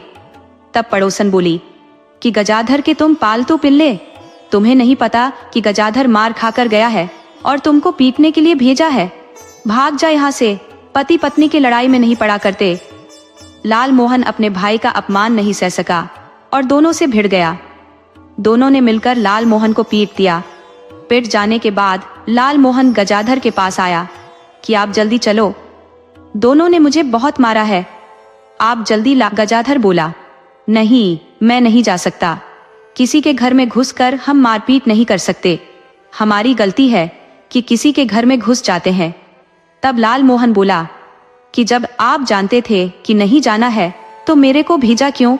मैं पिट गया, दोनों ने मेरा कचूमर निकाल दिया। अब मेरे अपमान का बदला लेने के लिए साथ चलो। तब गजाधर बोला, मैं उसके घर नहीं जा सकता। लाल मोहन दुखी होकर घर में गया और पत्नी के सामने रोने लगा कि भाई ने मुझे पड़ोसी के घर भेजकर पिटवा दिया और अब कहता है कि मैं तुम्हारी मदद नहीं कर सकता।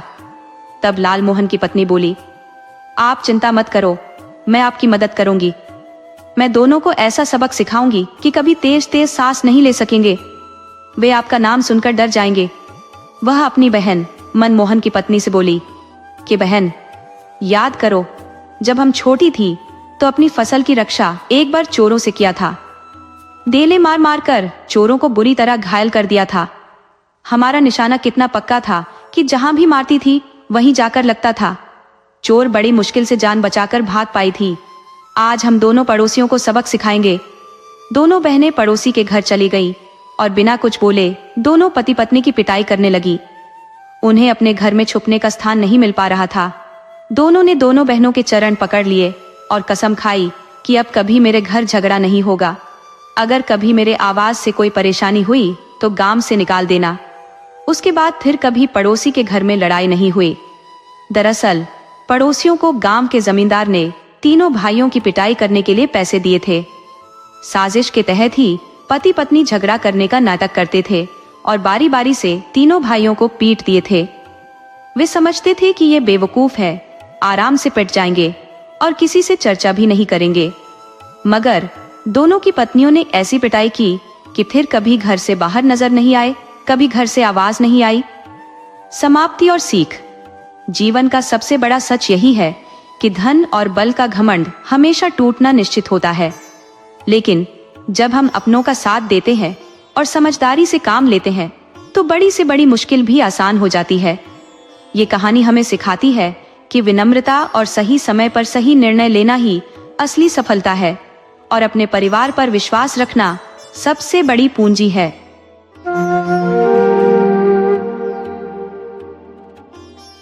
नमस्कार दोस्तों, आज मैं आपको एक ऐसी कहानी सुनाने जा रहा हूँ जो सिर्फ रोमांचक नहीं बल्कि दिल को छूने वाली भी है।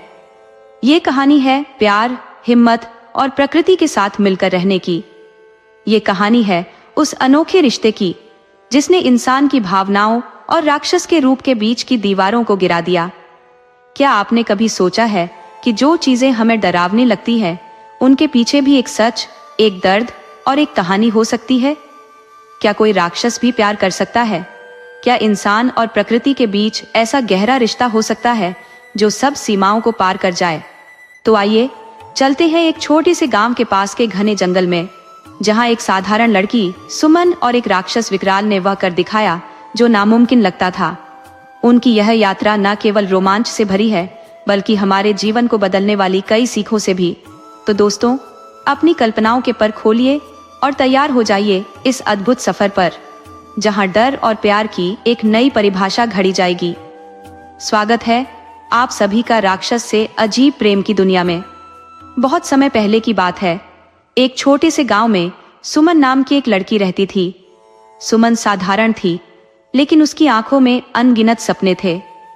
वह गांव के पास वाले जंगल के बारे में हमेशा उत्सुक रहती थी। गांव के बड़े बुजुर्गों का कहना था कि उस जंगल में एक खतरनाक राक्षस रहता है जिसने अब तक कई लोगों को गायब कर दिया है। लेकिन सुमन को इन कहानियों पर यकीन नहीं था। वह सोचती थी कि यह सिर्फ बच्चों को डराने के लिए बनाई गई कहानियां हैं।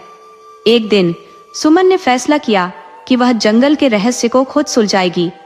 वह बिना किसी को बताए सूरज ढलने के बाद जंगल की ओर निकल पड़ी। जैसे जैसे वह जंगल के अंदर जाती गई, उसे अजीब अजीब आवाजें सुनाई देने लगी। पेड़ों की छायाएं उसे डराने लगी, लेकिन उसकी जिज्ञासा उसे आगे ले जा रही थी। अचानक उसे एक गहरी गुफा दिखाई दी। उस गुफा के पास पहुंचते ही सुमन ने महसूस किया कि वहां कुछ अजीब सी ऊर्जा है।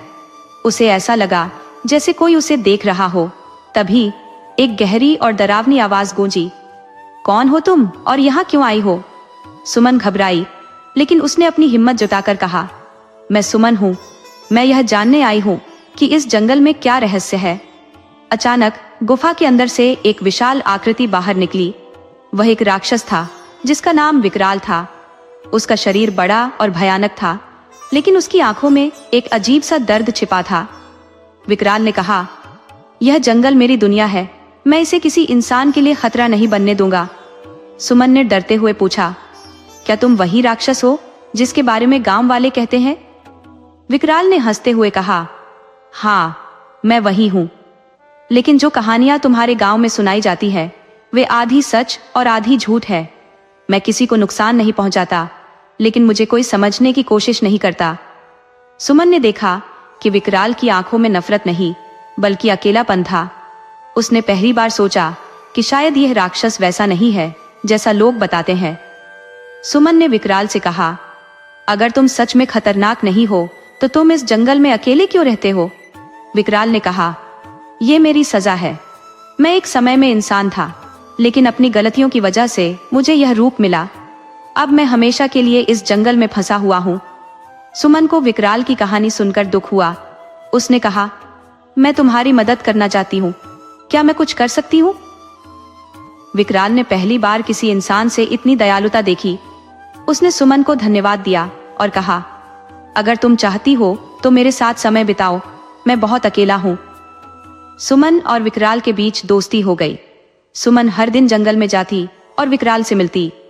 धीरे धीरे उसने देखा कि विकराल का स्वभाव बहुत ही कोमल और दयालु है।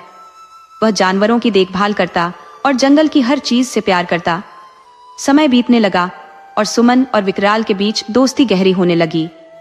सुमन ने महसूस किया कि वह विकराल को एक राक्षस के रूप में नहीं बल्कि एक दोस्त और साथी के रूप में देखने लगी है। दूसरी ओर विकराल भी सुमन के प्रति आकर्षित होने लगा। उसने सुमन से कहा, तुम मेरे लिए वह रोशनी हो जो मेरी अंधेरी दुनिया में आई है, लेकिन मैं जानता हूं कि हमारा साथ नामुमकिन है। सुमन ने कहा, प्यार कभी किसी रूप या नियम से नहीं चलता। मैं तुम्हें वैसे ही स्वीकार करती हूँ जैसे तुम हो। विकराल ने सुमन को बताया कि अगर वह सच में उसे प्यार करती है तो उसे एक कठिन परीक्षा से गुजरना होगा। यह परीक्षा उसे यह साबित करने के लिए थी कि वह वास्तव में अपने दिल से विकराल के साथ रहना चाहती है। विकराल ने सुमन को एक प्राचीन मंदिर में ले जाने का फैसला किया।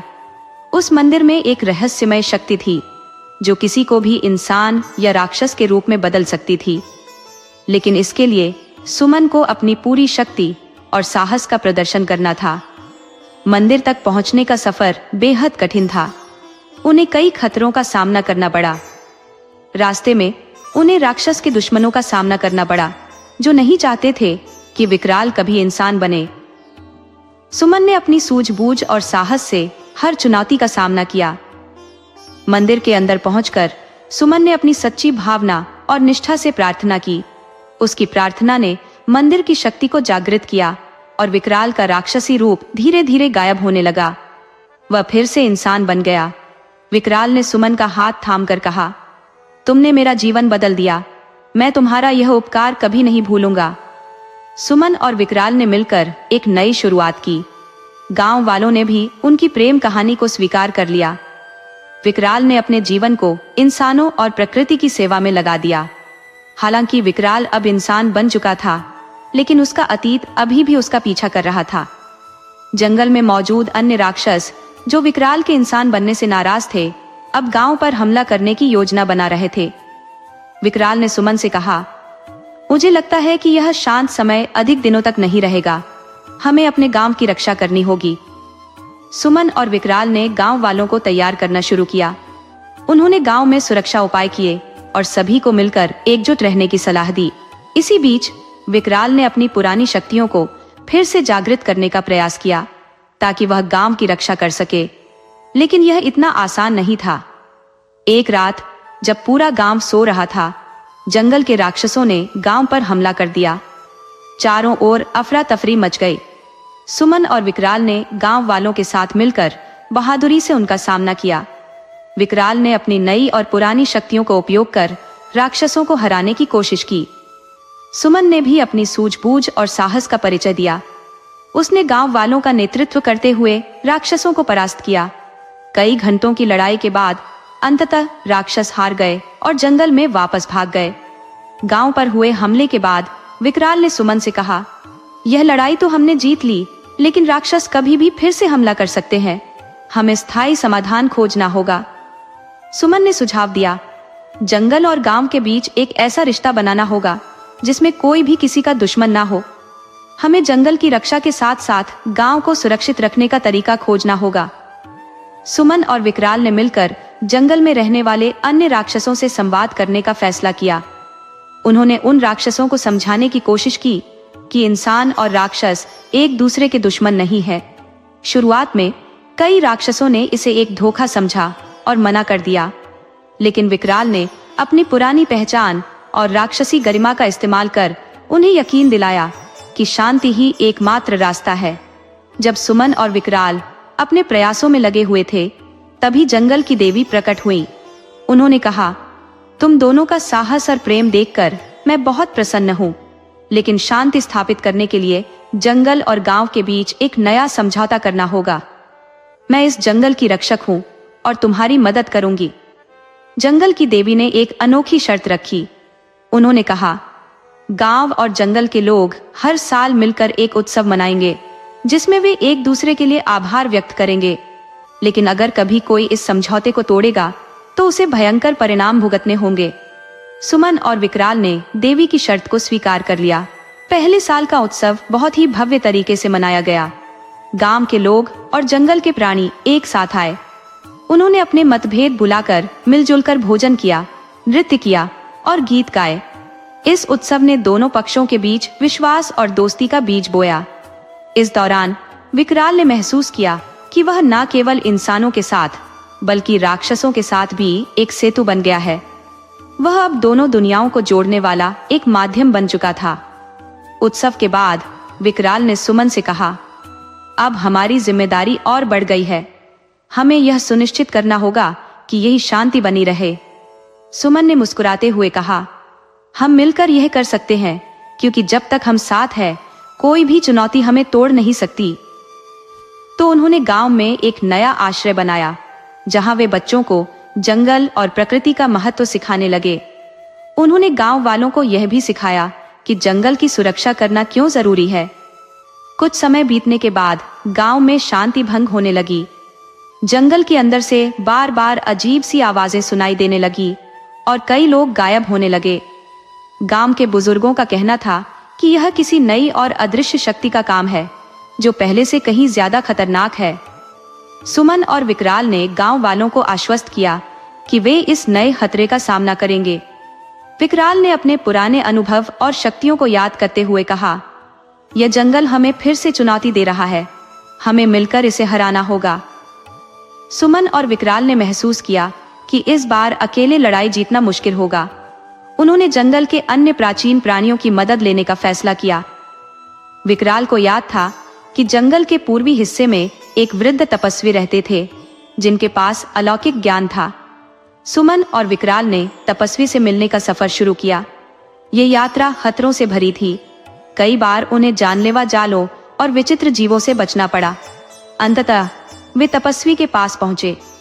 तपस्वी ने उन्हें बताया कि यह अदृश्य शत्रु एक अभिशप्त आत्मा है, जिसे केवल प्रेम और साहस की शक्ति से हराया जा सकता है। तपस्वी ने सुमन और विकराल को बताया कि इस आत्मा को हराने के लिए उन्हें एक कठिन परीक्षा से गुजरना होगा। ये परीक्षा न केवल उनकी शारीरिक ताकत बल्कि उनके प्रेम और विश्वास की भी परीक्षा लेगी। सुमन और विकराल ने तपस्वी का आशीर्वाद लिया और इस परीक्षा के लिए तैयार हो गए। उन्हें जंगल के उस हिस्से में जाना था जिसे भय की घाटी कहा जाता था। ये जगह उनकी मानसिक और भावनात्मक शक्ति को कमजोर कर सकती थी। भय की घाटी में प्रवेश करते ही सुमन और विकराल को अपनी सबसे बड़ी आशंकाओं का सामना करना पड़ा। सुमन ने देखा कि उसका गांव बर्बाद हो चुका है और सभी लोग उसे दोषी ठहरा रहे हैं। वहीं विकराल ने अपने पुराने राक्षसी रूप में खुद को लोगों को डराते हुए देखा। दोनों ने अपने डर को पहचानते हुए एक दूसरे का हाथ थामा और कहा, हमारा प्यार ही हमारी सबसे बड़ी ताकत है। उनके इस विश्वास ने घाटी की शक्ति को निष्क्रिय कर दिया। घाटी पार करने के बाद उन्होंने आत्मा को देखा। यह एक भयंकर अदृश्य शक्ति थी जो उनके मन में भ्रम पैदा करने की कोशिश कर रही थी। लेकिन सुमन और विकराल ने अपने प्रेम और साहस के बल पर उसका सामना किया। विकराल ने कहा, तुम जो भी हो, हमारी एकता को नहीं तोड़ सकती। आत्मा ने सुमन को परखा और कहा, क्या तुम इस इंसान के साथ हमेशा रह सकोगी, भले ही यह फिर से राक्षस बन जाए? सुमन ने बिना झिझक जवाब दिया, मैं विकराल को उसके रूप से नहीं बल्कि उसके दिल से प्यार करती हूँ। अदृश्य शत्रु के अंत के बाद गांव में एक नया सवेरा हुआ। लोग अब डर के साए से मुक्त थे। गांव वालों ने सुमन और विकराल को अपना संरक्षक मानते हुए उनकी बहादुरी का जश्न मनाया। विकराल ने गांव में एक नई योजना की शुरुआत की। उसने कहा, हमें अपने गांव को इतना मजबूत बनाना होगा कि भविष्य में कोई भी शक्ति हमें कमजोर ना कर सके। इसके लिए हमें एकजुट होकर काम करना होगा। गांव के लोग विकराल की बात से सहमत हुए और उन्होंने जंगल के आसपास सुरक्षा बढ़ाने और संसाधनों का बेहतर उपयोग करने की योजना बनाई। सुमन ने महसूस किया कि शिक्षा ही वह ताकत है जो हर पीढ़ी को मजबूत बना सकती है। उसने गांव में बच्चों को पढ़ाने का बीड़ा उठाया। विकराल ने सुमन का पूरा साथ दिया। सुमन ने गांव के एक पुराने भवन को स्कूल में बदल दिया। गांव के बच्चों ने उत्साह से पढ़ाई शुरू की। धीरे धीरे यह स्कूल केवल गांव ही नहीं बल्कि आसपास के इलाकों के लिए भी एक मिसाल बन गया। विकराल ने महसूस किया कि जंगल में अब भी कई रहस्य छिपे हुए हैं। उसने सुमन से कहा, अगर हम इन रहस्यों को समझ लें तो न केवल गांव बल्कि पूरे क्षेत्र को सुरक्षित कर सकते हैं। सुमन और विकराल ने जंगल में शोध करना शुरू किया। उन्होंने कई दुर्लभ जड़ी बूटियों और पौधों की खोज की जो औषधीय गुणों से भरपूर थे। ये जड़ी बूटियां न केवल गांव के लोगों की बीमारियां ठीक करने में मददगार साबित हुईं, बल्कि इनका व्यापार करके गांव को आर्थिक रूप से भी मजबूत बनाया गया। सुमन और विकराल की कहानी अब सिर्फ उनके गांव तक सीमित नहीं रही। उनकी प्रेम और साहस की दास्तान दूर दूर तक फैल गई। आसपास के गांवों से लोग उन्हें देखने और उनकी सलाह लेने आने लगे। सुमन ने हमेशा कहा, सच्चा प्रेम और विश्वास हर मुश्किल को आसान बना सकता है। विकराल ने भी अपने अनुभवों से लोगों को सिखाया कि अच्छाई को अपनाने से जीवन कितना बदल सकता है। वर्षों बीत गए। सुमन और विकराल ने मिलकर अपने गांव को खुशहाल बनाया। उनका प्रेम और समर्पण लोगों के लिए प्रेरणा बना रहा। एक दिन विकराल ने सुमन से कहा, तुमने मेरी जिंदगी बदल दी, तुमने मुझे मेरी असली पहचान दी। सुमन ने मुस्कुराते हुए कहा, यह सब हमारे विश्वास और प्रेम की वजह से हुआ है। सुमन और विकराल ने महसूस किया कि उनके जीवन का उद्देश्य अब केवल अपने गांव तक सीमित नहीं है। उनके पास जो अनुभव और ज्ञान था उसे पास के गांवों और शहरों तक पहुंचाना आवश्यक था। उन्होंने गांव के लोगों को संगठित किया और एक ग्रामीण सेवा संगठन की स्थापना की। इस संगठन का उद्देश्य लोगों को शिक्षा, स्वास्थ्य सेवाएं और आत्मरक्षा का प्रशिक्षण देना था। सुमन ने बच्चों की शिक्षा पर विशेष जोर दिया, जबकि विकराल ने जंगल से जुड़ी संसाधन प्रबंधन और पर्यावरण संरक्षण की योजनाओं को बढ़ावा दिया। जंगल के कुछ राक्षस जो पहले हार कर भाग गए थे, अब फिर से एकजुट हो रहे थे। उनका नेता काल रूप, जो विकराल का पुराना प्रतिद्वंदी था, अपनी शक्ति को पुनः प्राप्त करने के लिए तैयार हो रहा था। काल रूप ने निर्णय लिया कि वह न केवल विकराल से बदला लेगा बल्कि पूरे गांव को तबाह कर देगा। एक रात काल रूप ने गांव पर हमला करने की योजना बनाई। उसकी सेना ने जंगल में डेरा डाल दिया और गांव को डराने के लिए अपनी उपस्थिति का संकेत देना शुरू कर दिया। विकराल ने काल रूप की साजिश को भांप लिया। उसने सुमन और गांव वालों को सतर्क किया। इस बार विकराल ने अपनी पुरानी शक्तियों को वापस लाने की कोशिश की। उसने मंदिर में जाकर प्रार्थना की और अपनी आत्मा की शुद्धता का प्रमाण दिया। मंदिर की दिव्य ऊर्जा ने उसकी शक्ति को फिर से जागृत कर दिया। लेकिन अब वह शक्ति सिर्फ एक राक्षस की नहीं थी, यह एक रक्षक की शक्ति थी। काल रूप और उसकी सेना ने गांव पर हमला कर दिया। यह लड़ाई पहले से भी ज्यादा खतरनाक थी, लेकिन इस बार सुमन, विकराल और गांव वाले पूरी तैयारी के साथ थे। विकराल ने काल रूप का सामना किया। दोनों के बीच एक भीषण युद्ध हुआ। सुमन ने अपनी बुद्धिमत्ता और साहस से युद्ध को प्रभावित किया। उसने गांव वालों को संगठित किया और उन्हें प्रेरित किया कि वे डर के बजाय अपने आत्मबल से लड़ें। आखिरकार विकराल ने काल रूप को परास्त कर दिया। काल रूप ने अपनी हार स्वीकार की और जंगल छोड़ दिया। युद्ध के बाद गांव में स्थायी शांति स्थापित हो गई। जंगल के अन्य राक्षसों ने भी अब विकराल और गांव वालों के साथ शांति से रहने का वादा किया। सुमन और विकराल ने मिलकर अपने संगठन को और बड़ा बनाया। उन्होंने आसपास के गांवों और शहरों को भी जोड़कर शिक्षा, स्वास्थ्य और पर्यावरण संरक्षण के क्षेत्र में अद्भुत काम किया। उनकी कहानी अब किंवदंती बन चुकी थी। लोग दूर दूर से उनकी प्रेरणा लेने आते थे। गांव में जीवन अब पहले से अधिक व्यवस्थित और शांतिपूर्ण हो गया था। सुमन और विकराल ने गांव वालों को शिक्षित करने के लिए नई योजनाएं बनाई। वे समझ चुके थे कि गांव की पिछली समस्याओं का मुख्य कारण अज्ञानता और डर था। सुमन और विकराल ने गांव में एक स्कूल की स्थापना की, जहां बच्चों और बड़ों को पढ़ने लिखने के साथ साथ प्रकृति का सम्मान करना भी सिखाया गया।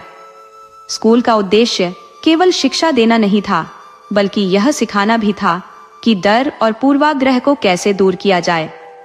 विकराल ने जंगल के अन्य राक्षसों को भी समझाने की कोशिश की। उसने उनसे कहा, हमारी ताकत केवल डराने में नहीं, बल्कि अपनी शक्तियों का सही इस्तेमाल करने में है। इंसानों को हमारा दुश्मन नहीं समझना चाहिए। अगर हम मिलकर काम करें तो जंगल और इंसानों दोनों का भला होगा। धीरे धीरे राक्षसों और इंसानों के बीच एक संवाद स्थापित हुआ। जंगल में एक समझौता हुआ कि इंसान जंगल की सीमाओं का अतिक्रमण नहीं करेंगे और राक्षस गांव पर हमला नहीं करेंगे। सुमन और विकराल के बीच का प्रेम अब पूरे गांव के लिए प्रेरणा बन चुका था। दोनों ने अपने कार्यों से साबित कर दिया कि सच्चा प्रेम केवल भावनाओं का नहीं, बल्कि एक दूसरे की भलाई के लिए काम करने का भी नाम है। सुमन और विकराल ने यह फैसला किया कि आने वाली पीढ़ी को ऐसा बनाएंगे जो न केवल शिक्षित हो, बल्कि प्रकृति और इंसानों के बीच संतुलन को समझ सके। उनके बच्चे भी इस सोच को आगे बढ़ाने के लिए तैयार किए गए। लेकिन शांति के इस दौर में भी जंगल के कुछ पुराने दुश्मन पूरी तरह से हार मानने को तैयार नहीं थे। जंगल के एक शक्तिशाली राक्षस ने, जिसे काली दानव के नाम से जाना जाता था, गांव पर अंतिम बार हमला करने की योजना बनाई। काली दानव ने अपनी पूरी सेना को इकट्ठा किया और गांव पर हमला कर दिया। विकराल ने सुमन के साथ मिलकर गांव वालों का नेतृत्व किया। इस बार लड़ाई केवल बल की नहीं, बल्कि बुद्धिमत्ता और साहस की थी। सुमन ने गांव वालों को सिखाया कि एकता में शक्ति है। विकराल ने अपनी पुरानी राक्षसी शक्तियों का उपयोग कर काली दानव को हराया। काली दानव ने अपनी हार स्वीकार की और हमेशा के लिए जंगल छोड़ने का वादा किया। गांव और जंगल में स्थायी शांति स्थापित हो गई थी। सुमन और विकराल ने अपनी बुद्धिमत्ता, साहस और प्रेम से यह साबित कर दिया था कि अज्ञानता और पूर्वाग्रह को दूर किया जा सकता है। उनकी कहानी केवल उनके जीवन की नहीं, बल्कि इंसानों और प्रकृति के बीच के सामंजस्य की भी थी। गांव के लोग अब शिक्षित हो गए थे। सुमन और विकराल के प्रयासों से गांव में एक लाइब्रेरी और शिक्षा केंद्र की स्थापना हुई। हर उम्र के लोग यह ज्ञान अर्जित करने आते थे। विकराल ने जंगल के अन्य राक्षसों को भी शिक्षा का महत्व समझाया। सुमन और विकराल का प्रेम केवल एक दूसरे के लिए नहीं था, यह पूरे गांव और जंगल के लिए था। उनके द्वारा दिखाई गई करुणा ने इंसानों और राक्षसों के बीच की दूरियों को हमेशा के लिए मिटा दिया। गांव वालों ने जंगल की रक्षा के लिए कई नियम बनाए। अब ना कोई पेड़ों को अनावश्यक रूप से काटता, ना ही जंगल के जानवरों को हानि पहुंचाई जाती। बदले में जंगल के राक्षस गांव की रक्षा में सहयोग करते थे। जंगल और गांव में सब कुछ सामान्य होने लगा था। अब ना कोई राक्षस था जो डराता, न कोई इंसान जो अज्ञानता के कारण नफरत करता। सुमन और विकराल की मेहनत ने दोनों दुनियाओं को जोड़ दिया था। सुमन और विकराल ने गांव में रहने का निर्णय लिया, लेकिन वे अक्सर जंगल में भी जाते ताकि वहां की शांति और संतुलन बनाए रख सके। विकराल, जो अब इंसान बन चुका था, ने गांव और जंगल के बीच की कड़ी बनकर हर जगह सौहार्द और भाईचारे का संदेश फैलाया। गांव में शिक्षा और जागरूकता का ऐसा प्रभाव पड़ा कि हर कोई अब जंगल को सम्मान की दृष्टि से देखने लगा। गांव के लोग नियमित रूप से जंगल की सफाई करते और पेड़ लगाने के कार्यक्रम आयोजित करते। सुमन ने महिलाओं और बच्चों के लिए विशेष कक्षाएं शुरू की, जहां न केवल शिक्षा दी जाती थी, बल्कि उन्हें आत्मनिर्भर बनने के लिए प्रोत्साहित भी किया जाता था। विकराल ने अपनी पुरानी शक्तियों का उपयोग बंद कर दिया था, लेकिन उसका ज्ञान और अनुभव अब गांव के काम आता। उसने जंगल की जड़ी बूटियों और औषधियों की जानकारी गांव वालों को दी, जिससे गांव के लोग स्वस्थ और खुशहाल रहने लगे। सुमन और विकराल का रिश्ता अब सिर्फ उनके बीच का नहीं था, यह पूरे गांव और जंगल के लिए प्रेरणा बन चुका था। उनकी प्रेम कहानी यह संदेश देती थी कि किसी की बाहरी बनावट से नहीं, बल्कि उसके अंदर छिपे गुणों से इंसान को परखा जाना चाहिए। गांव के लोग हर साल एक उत्सव मनाने लगे, जिसमें सुमन और विकराल की कहानी सुनाई जाती। इस कहानी का उद्देश्य था कि कोई भी व्यक्ति अपने अतीत या उसकी कठिनाइयों से परिभाषित नहीं होता, बल्कि अपने कर्म और प्रेम से नई शुरुआत कर सकता है। सुमन और विकराल के जीवन का सबसे बड़ा सपना था कि आने वाली पीढ़ियां ज्ञान, प्रेम और प्रकृति के महत्व को समझे। उन्होंने बच्चों के लिए विशेष केंद्र खोले, जहां उन्हें जंगल, पर्यावरण और जीवन के मूल्यों के बारे में सिखाया जाता था। सुमन और विकराल के जीवन ने अब एक नई दिशा पकड़ ली थी। जंगल और गांव के बीच जो पुल उन्होंने बनाया था, वह मजबूत और स्थायी हो चुका था। दोनों ने मिलकर अपने जीवन को सेवा, शिक्षा और प्रेम के माध्यम से सार्थक बनाने की ठान ली। गांव और जंगल के लोगों के बीच का विभाजन अब पूरी तरह मिट चुका था।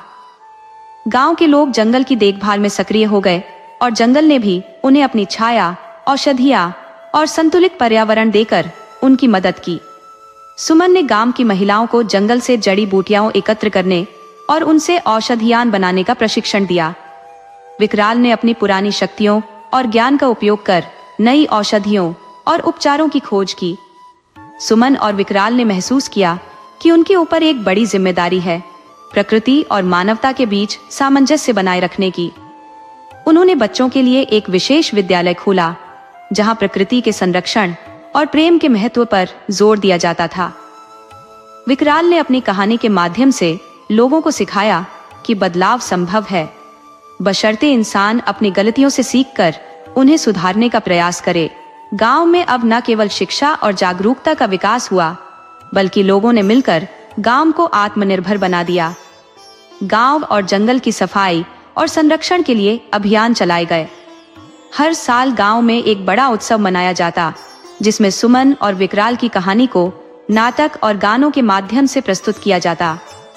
सुमन और विकराल का रिश्ता अब गांव और जंगल के लोगों के लिए प्रेरणा बन चुका था। उनकी प्रेम कहानी यह सिखाती थी कि किसी को उसकी बाहरी बनावट से नहीं, बल्कि उसके हृदय और कर्मों से परखा जाना चाहिए। सुमन और विकराल की कहानी हमें यह सिखाती है कि हर मुश्किल को प्रेम और समझदारी से जीता जा सकता है।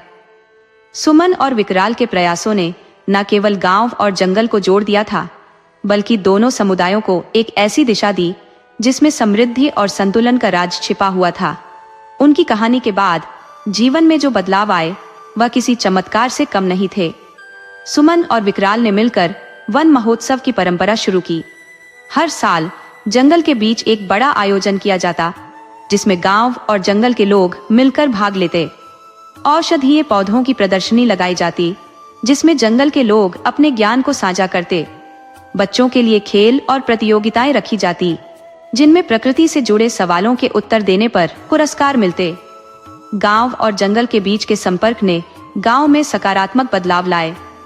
विकराल के औषधीय ज्ञान ने गांव में स्वास्थ्य समस्याओं को काफी हद तक कम कर दिया। शिक्षा के क्षेत्र में सुमन ने गांव के बच्चों के लिए एक पुस्तकालय की स्थापना की, जिसमें प्रकृति और जीव जंतुओं पर किताबें थीं। सुमन और विकराल ने अपने जीवन को सरल लेकिन सार्थक रखा। उन्होंने गांव के बाहर एक छोटा सा आश्रम बनाया, जहां लोग शांति और ध्यान के लिए आते। दोनों ने अपने जीवन को दूसरों की सेवा के लिए समर्पित कर दिया।